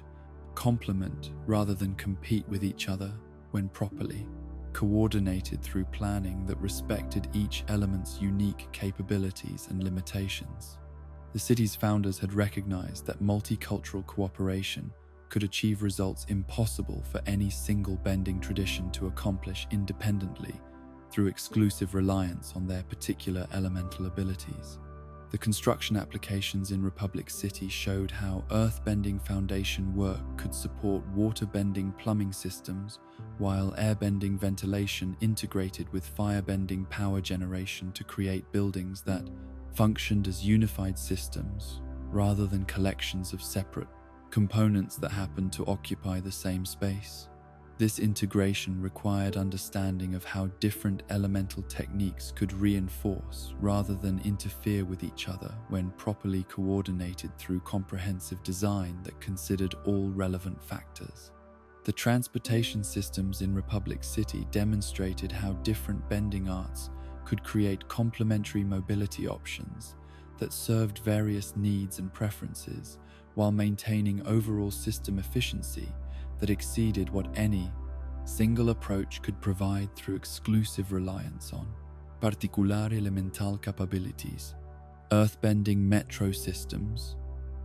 water-bending ferry networks, air-bending postal services, and fire-bending emergency response vehicles worked together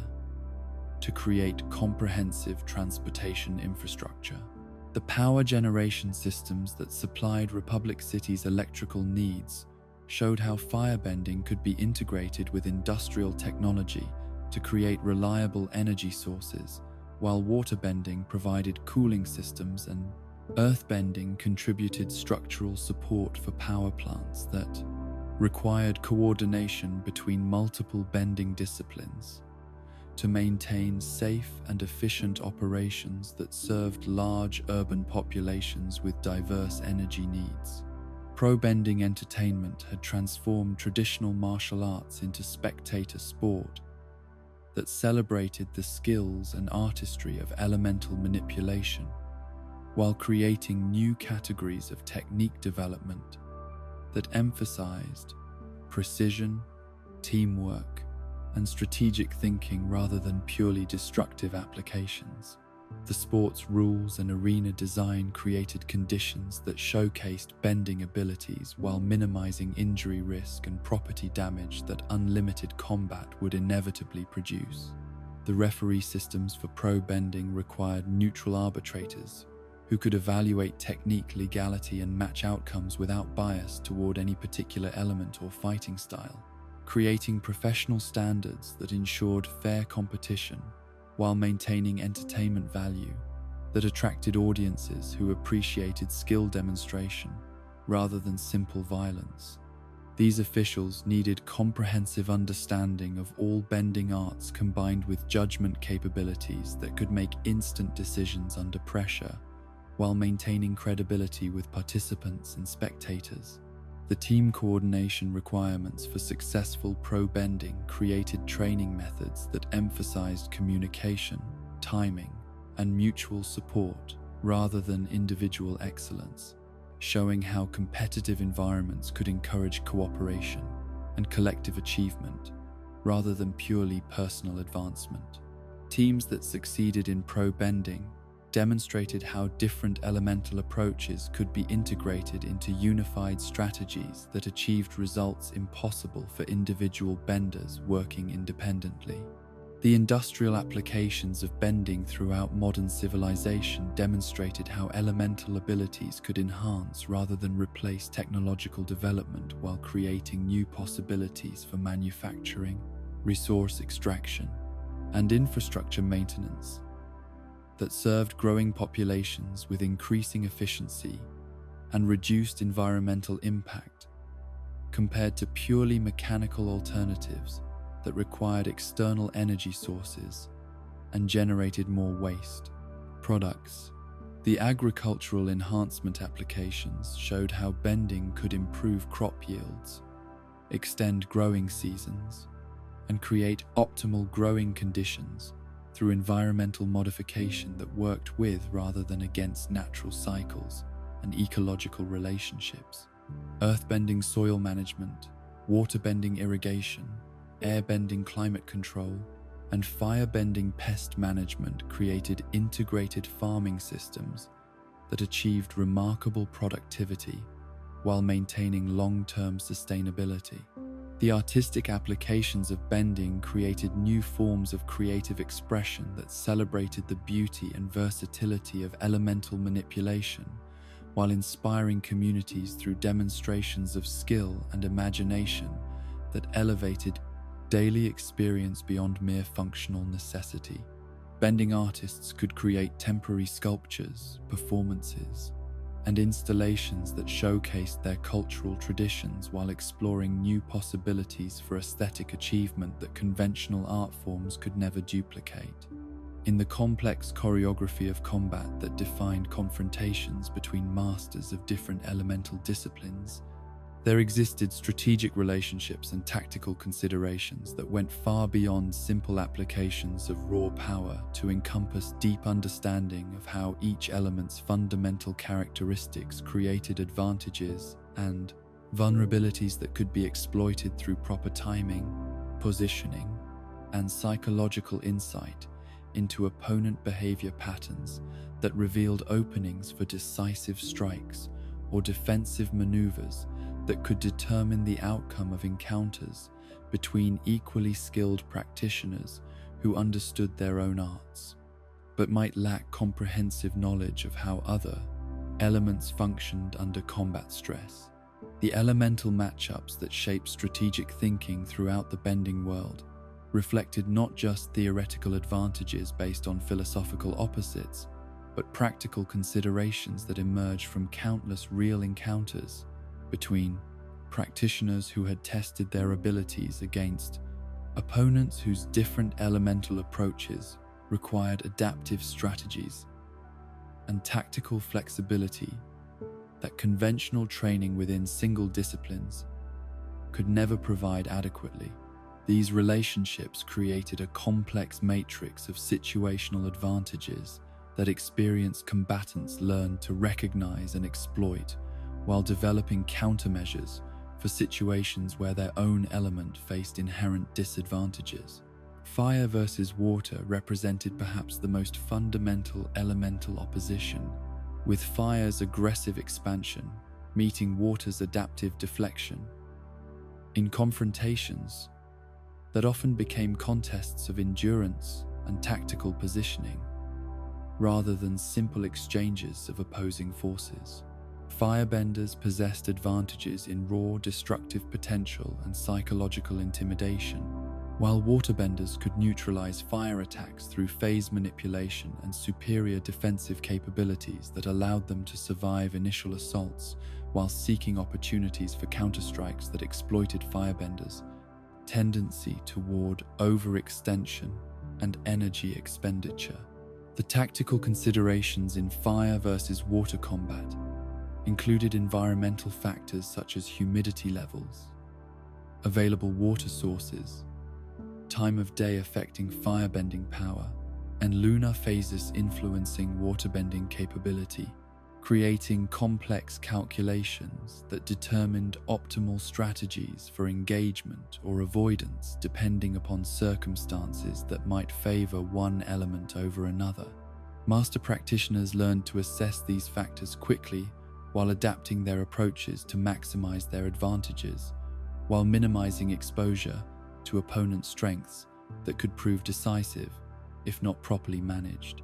Earth versus air combat presented contrasting philosophies of movement and positioning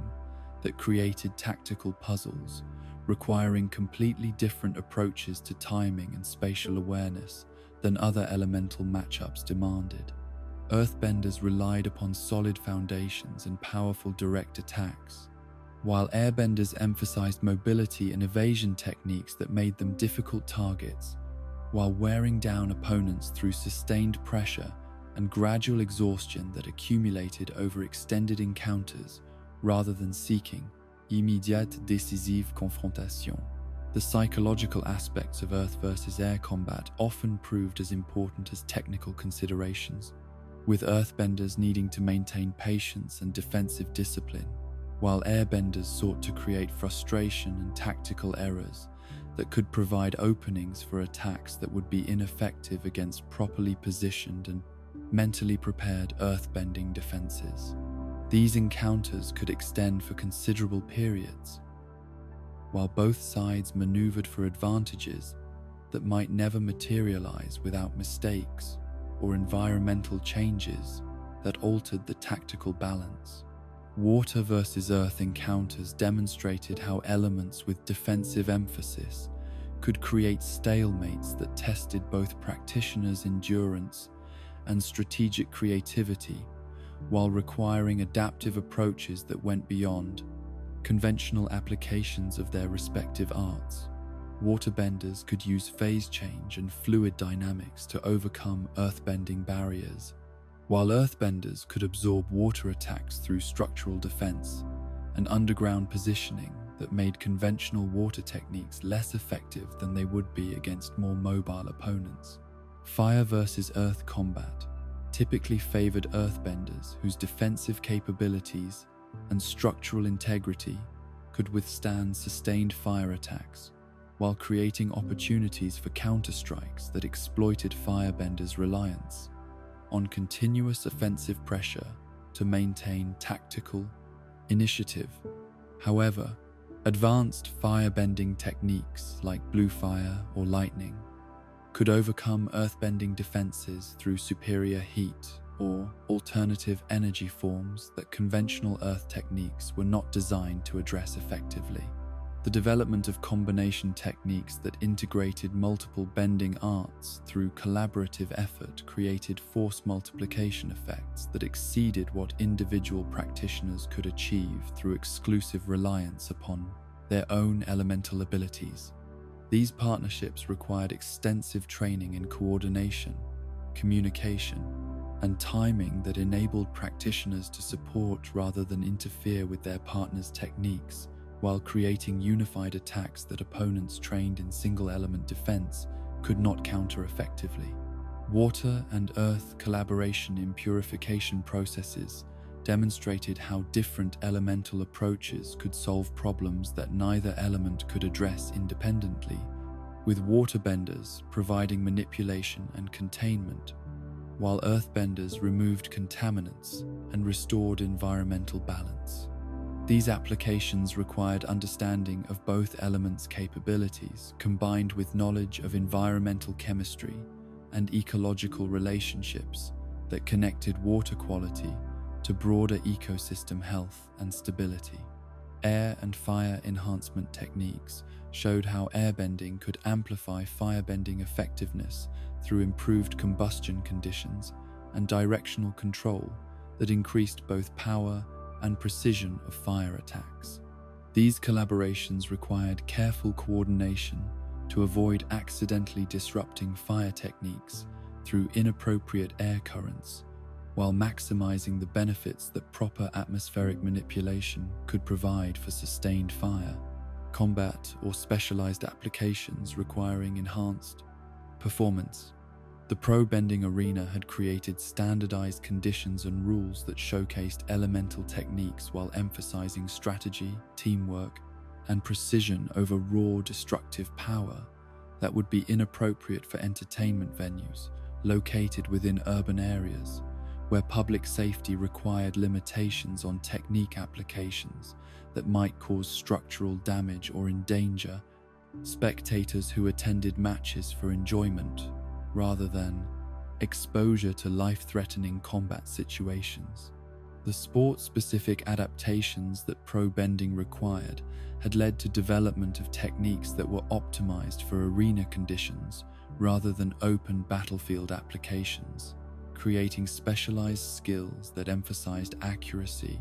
rapid recovery, and tactical coordination within confined spaces where mobility was limited and environmental factors were controlled to ensure fair competition between teams with different elemental compositions and strategic approaches. The three-person team format had established optimal balance between individual skill demonstration and collaborative strategy that required each member to contribute unique capabilities while supporting teammates through coordination that maximized collective effectiveness without any single element-dominating match outcomes through inherent advantages that would make competition unfair or predictable, according to team composition rather than skill and preparation levels. The referee systems developed for pro bending required neutral arbitrators who possessed comprehensive understanding of all three competitive elements, combined with quick decision-making abilities that could evaluate technique, legality, and match outcomes under dynamic conditions that demanded instant judgment calls without opportunity for extended deliberation or video review that might disrupt match flow and spectator engagement with ongoing action. Military formations developed by different nations demonstrated how elemental abilities could be integrated into coordinated group tactics that achieved strategic objectives through disciplined application of individual skills within larger organizational structures that multiplied effectiveness, while providing mutual support and protection that individual combatants could not achieve through independent action, regardless of their personal skill levels or elemental mastery. Fire Nation military tactics emphasized overwhelming offensive pressure through coordinated fire attacks that could break enemy formations, while minimizing their own casualties through superior range and destructive capability that forced opponents into defensive positions where they could be systematically eliminated through sustained bombardment that prevented effective counterattack or tactical repositioning to more advantageous positions. Earth Kingdom defensive strategies focused on creating impregnable fortifications that could withstand prolonged siege while conserving resources and maintaining morale through demonstration of invulnerability that discouraged enemy persistence while creating opportunities for counterattacks when attackers exhausted themselves against defenses that appeared increasingly futile to overcome through conventional military approaches. Water Tribe tactics emphasize mobility and adaptability that allowed smaller forces to engage larger enemies on favorable terms, while avoiding decisive confrontations that would favor opponents with superior numbers or resources, using environmental advantages and guerrilla techniques that created psychological pressure through uncertainty about when and where attacks might occur next. The White Lotus integration of master-level practitioners from all four elements created collaborative techniques that demonstrated how different bending traditions could work together to achieve results impossible for any single elemental approach, showing how ancient wisdom traditions could transcend political boundaries and cultural differences to serve universal principles that protected balance and prevented any single nation from dominating others through military superiority. The liberation of Ba Sing Se during the closing days of the 100-Year War showed how coordinated application of all four elements by master practitioners could overcome defenses that had withstood conventional military assault for extended periods, demonstrating the potential for elemental cooperation to achieve strategic objectives that would otherwise require massive casualties or prolonged campaigns that drained resources and morale from all participants. Equalist countermeasures developed to neutralize bending abilities had created technological solutions that could overcome elemental advantages through electromagnetic weapons, Kai blocking techniques, and tactical approaches that exploited bending limitations while avoiding direct confrontation with elemental abilities that conventional military equipment could not match in terms of versatility and immediate responsiveness to changing battlefield conditions. The Kai blocking resistance training that some benders developed involved techniques for maintaining elemental access even when pressure points were compromised, requiring understanding of alternative energy pathways and backup systems that could sustain basic bending capability under conditions that would normally disable elemental abilities completely through disruption of normal chi flow patterns. The technological integration approaches that emerged in response to Equalist innovations showed how bending abilities could be enhanced rather than replaced by mechanical systems that provided protection, mobility, and tactical options that complemented rather than competed with elemental techniques, creating hybrid approaches that achieved capabilities impossible for either technology or bending to accomplish independently. Red Lotus anarchist techniques had developed applications that emphasized precision assassination and structural sabotage over conventional combat, creating specialized skills that could eliminate specific targets or destroy critical infrastructure through minimal force application that achieved maximum strategic impact, while avoiding the large-scale confrontations that would favor organized military responses with superior numbers and resources. The escape methods developed by Red Lotus practitioners demonstrated how advanced bending techniques could overcome conventional security measures through creative applications that exploited architectural weaknesses and guard procedures that had been designed to contain conventional prisoners rather than master benders who possessed comprehensive understanding of multiple elemental arts and collaborative techniques that enabled capabilities exceeding what security planners had anticipated or prepared to counter effectively. Avatar guidance in developing team techniques had created training methods that emphasized spiritual development alongside technical skill advancement, recognizing that successful collaboration required not just mechanical coordination, but genuine understanding and respect between practitioners, whose different elemental backgrounds provided complementary strengths when properly integrated through shared commitment to purposes larger than individual achievement or recognition. The teaching approaches that avatars used for multi-element instruction had to account for fundamental differences in how practitioners of different elements learned and applied their abilities, requiring adaptive methods that could accommodate earthbending students who needed patient explanation of theoretical principles, alongside airbending students who learned through intuitive experimentation and creative exploration that conventional structured curricula might actually hinder rather than support. The cultural preservation efforts that Avatar-guided training included ensured that collaborative techniques maintained connection to the philosophical traditions that gave each element its distinctive character and spiritual significance, preventing technical integration from creating homogenized approaches that lost the cultural wisdom and ethical frameworks that had developed alongside elemental techniques throughout centuries of individual national development. The conflict resolution applications of combined bending demonstrated how elemental cooperation could serve peaceful purposes through environmental restoration, disaster relief, and infrastructure development that created positive outcomes for entire communities, while showcasing the benefits of collaboration over competition between different elemental traditions that had too often been channeled into warfare rather than constructive applications. In the primordial epochs, when the world itself was still young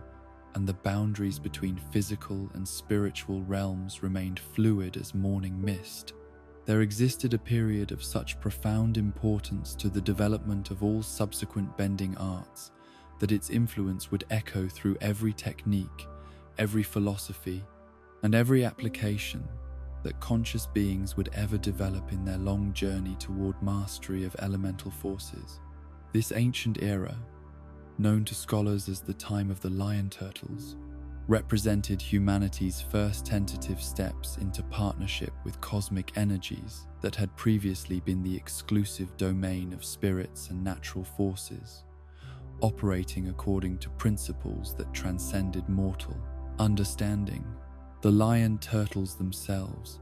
magnificent beings whose shells supported entire civilizations, while their consciousness contemplated truths that spanned geological ages, served as humanity's first teachers in the art of energy manipulation, though their instruction took forms that bore little resemblance to the formal educational systems that would later develop around elemental disciplines. These ancient guardians possessed understanding of energy bending that encompassed not just the four elements that humans would eventually separate into distinct categories, but the fundamental life force from which all elemental manifestations emerged as different expressions of unified cosmic power. During this prehistoric period, the granting of elemental abilities was temporary and utilitarian, provided only when humans needed to venture beyond the safety of their turtle cities into spirit wilds, where survival required capabilities that unenhanced consciousness could not sustain against hostile spiritual entities, and environmental hazards that operated according to laws utterly alien to human experience. The elements were understood not as permanent aspects of individual identity, but as borrowed tools that would be returned when their protective function was no longer needed, creating relationships between human consciousness and elemental force that emphasized responsibility and reciprocity rather than ownership or dominance. The original bending techniques that emerged during this era were crude by later standards, focused primarily on survival applications rather than the sophisticated combat systems, artistic expressions, or industrial applications that would develop over subsequent millennia as human understanding of elemental principles deepened through generations of experimentation and cultural evolution. These early practitioners worked through instinct and desperate necessity rather than systematic training, discovering basic principles through trial and error that cost many lives while gradually accumulating knowledge that would form the foundation for all future advancement. The transition from temporary elemental access to permanent bending abilities marked one of the most significant evolutionary leaps in human history, transforming scattered communities of vulnerable survivors into the ancestors of great nations whose mastery of elemental forces would eventually enable them to reshape entire continents according to their collective vision and individual ambitions. This transformation occurred gradually over generations as some humans chose to retain their elemental abilities permanently rather than returning them to the lion turtles, accepting responsibility for developing proper understanding and ethical application without continuing guidance from their ancient teachers. The animal mentors who became humanity's second generation of elemental instructors provided examples of how bending could be integrated into natural behavior patterns rather than treated as separate magical abilities that operated independently of normal, biological, and psychological functions. The flying bison demonstrated airbending as natural extension of movement and breathing, while badger moles showed how earthbending could enhance rather than replace normal sensing capabilities, creating templates for human development that emphasized harmony between elemental abilities and essential nature rather than domination of natural tendencies through artificial techniques. The dragons who taught the original firebenders revealed that fire was the element of life itself, rather than simple destruction, sharing knowledge that connected individual flame creation to cosmic forces that powered stars and sustained all existence throughout the universe. This profound teaching would later be corrupted by political and military applications that emphasized fire's destructive potential while ignoring its life-giving properties, creating distorted traditions that required centuries to correct through rediscovery of authentic principles that the dragons had originally shared. The moon and ocean spirits who inspired the first waterbenders provided understanding of cosmic cycles and elemental relationships that connected individual technique development to universal principles of change, adaptation, and the kind of patient persistence that could overcome any obstacle through gradual application of appropriate pressure over extended time periods. These celestial teachers demonstrated how elemental mastery required alignment with forces larger than individual will or ambition, creating traditions that emphasized humility and service rather than personal aggrandizement. Pre-war bending development during the centuries preceding the 100-Year War had created sophisticated cultural traditions around each element that reflected deep understanding of their philosophical implications and practical applications for enhancing human life, rather than simply providing military advantages. The air nomads had developed comprehensive spiritual practices that integrated airbending with meditation, ethical development, and community organization that served individual growth while maintaining collective harmony and environmental sustainability. The water tribes had created healing traditions that addressed physical, emotional, and spiritual dimensions of health, while developing survival techniques that enabled thriving communities in harsh environments that would have been uninhabitable without elemental assistance. Their cultural practices emphasized adaptation and mutual support that reflected water's flowing nature, while maintaining strong family and community bonds that provided stability during seasonal and environmental challenges. The Earth Kingdom had established architectural and agricultural traditions that demonstrated how earthbending could serve creative and nurturing purposes through construction techniques that created beautiful as well as functional buildings while enhancing food production that supported large populations without environmental degradation. Their cultural development emphasized patience, persistence, and the kind of thorough planning that could create institutions and infrastructure capable of lasting for centuries while adapting to changing circumstances. The Fire Nation had developed industrial and artistic applications that showed how firebending could enhance rather than replace human creativity and productivity, creating technologies and cultural practices that improved quality of life, while maintaining connection to fire's essential nature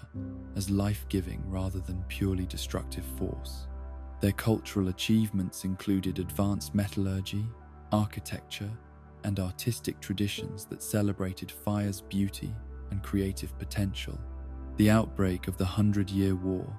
marked a watershed moment in bending evolution when the pressures of extended conflict forced rapid development of combat applications while simultaneously disrupting traditional cultural practices that had maintained balance between elemental abilities and ethical responsibilities. This period created innovations born of desperation and necessity that expanded understanding of what each element could accomplish under extreme conditions, while often sacrificing the wisdom traditions that had previously guided appropriate application of tremendous power. Military innovations during the war included development of siege techniques, formation fighting, and specialized weapons that integrated bending abilities with manufactured systems to achieve capabilities that neither approach could provide independently. Firebending-powered siege engines could maintain sustained bombardment, while earthbending fortifications provided previously unimaginable defensive capabilities, creating arms races that drove technological and technique development at unprecedented rates. The survival techniques that emerged during the war's most desperate periods included applications that pushed each element beyond traditional limitations through extreme necessity that made previously theoretical capabilities into practical requirements for avoiding death or capture. Waterbenders learned to function without normal water sources through moisture extraction and humidity manipulation, while earthbenders developed underground transportation and concealment methods that enabled resistance activities behind enemy lines. Guerrilla applications that developed during occupation periods created specialized techniques for sabotage, assassination, and psychological warfare that emphasized precision and stealth over the direct confrontation that traditional combat training had emphasized. These methods required understanding of enemy weaknesses and environmental advantages that conventional military doctrine had not previously needed to address through systematic development and training programs. The defensive innovations that emerged during siege warfare included techniques for creating multi-layered protection systems that could withstand sustained assault while maintaining supply lines and communication networks necessary for prolonged resistance. These applications required coordination between multiple benders, working in teams that achieved defensive capabilities exceeding what individual practitioners could provide through personal skill alone. Post-war renaissance in bending development occurred as peace created opportunities for applying wartime innovations to constructive purposes, while rediscovering cultural traditions that had been disrupted or lost during the fin de Neath conflicts destructive phase. This period saw explosive growth in technique, refinement, and application development as practitioners who had survived combat began exploring how their enhanced abilities could serve rebuilding and reconstruction efforts throughout war-damaged territories.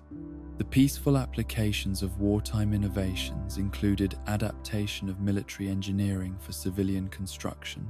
medical applications of combat healing techniques, and industrial uses for techniques that had been developed for battlefield logistics and supply management. These adaptations demonstrated how conflict-driven development could be redirected toward constructive purposes when guided by wisdom and commitment to healing rather than continued destruction. Cultural exchange programs that emerged during Reconstruction enabled practitioners from different nations to share techniques and philosophical approaches that had been isolated by political boundaries during the war, creating synthesis and hybrid developments that achieved capabilities impossible for any single tradition to develop through exclusive focus on their particular elemental specialty and cultural perspective. The technique sharing that occurred during this period led to innovations that combined insights from different elemental traditions, creating applications that transcended traditional boundaries between air, water, earth, and fire through understanding of underlying principles that connected all elemental arts to unified energy sources that could be accessed through various pathways and approaches. Republic City's establishment created unique conditions for bending evolution through concentration of practitioners from all nations in single urban environment that encouraged collaboration, competition, and innovation through daily interaction between different elemental traditions that had previously been geographically and culturally isolated from each other during most of their historical development. The urban environment created new challenges and opportunities that required adaptation of traditional techniques to function effectively in crowded conditions with limited space and environmental resources while maintaining safety, standards that protected large populations from accidental damage, that rural applications could tolerate without endangering innocent parties. Industrial integration during the modern era created opportunities for bending enhancement of manufacturing processes, transportation systems, and infrastructure development that demonstrated how elemental abilities could accelerate rather than impede technological advancement, while creating new categories of economic activity and professional specialization that served growing urban populations with increasing efficiency and capabilities. The technological synthesis that emerged from industrial integration showed how bending and machinery could complement rather than compete with each other, creating hybrid systems that achieved performance levels impossible for either approach to accomplish independently, while maintaining human control and judgment over processes that purely automated systems could never manage with approach to accomplish. Comparable flexibility and responsiveness. Future potential for bending evolution remains largely unexplored, with theoretical possibilities that could encompass everything from space exploration applications to medical techniques that operate at cellular levels, suggesting that current understanding represents only the beginning of what conscious manipulation of elemental forces might eventually achieve through continued development and research. The theoretical frameworks being developed by modern scholars suggest connections between elemental bending and fundamental physics that could lead to applications involving energy, conversion, matter transformation, and dimensional manipulation that seem impossible from current perspectives, but may represent natural developments awaiting sufficient understanding and technological infrastructure to implement safely. Innovation cycles throughout bending history demonstrate how techniques develop through periods of rapid advancement, followed by consolidation phases, where new discoveries are refined and integrated into stable cultural practices before the next wave of innovation begins through new challenges or opportunities that demand capabilities beyond current limitations. And so we reach the end of our comprehensive journey through every known bending technique in the Avatar world, from Aang's playful air scooter to Korra's spiritual energy manipulation, from Toph's revolutionary metal bending to Azula's devastating blue flames. Each technique tells a story of human ingenuity, spiritual connection, and the endless potential that lies within the harmony between mind, body, and elemental force. These arts represent more than mere combat applications or practical tools. They embody the very essence of their respective cultures, the wisdom of ancient masters, and the innovative spirit of those who dared to push beyond traditional boundaries. Whether healing the wounded, creating magnificent architecture, or defending the innocent, bending serves as a bridge between the physical and spiritual worlds. As you drift into peaceful sleep, remember that within each technique lies a deeper truth about balance, patience, and the respectful relationship between human consciousness and the natural forces that sustain all life. The elements continue their eternal dance around us, and perhaps in your dreams, you too might feel the gentle flow of water, the solid strength of earth, the warming embrace of fire, and the free-spirited dance of air. Rest well, knowing that the wisdom of the bending arts watches over the world in eternal harmony.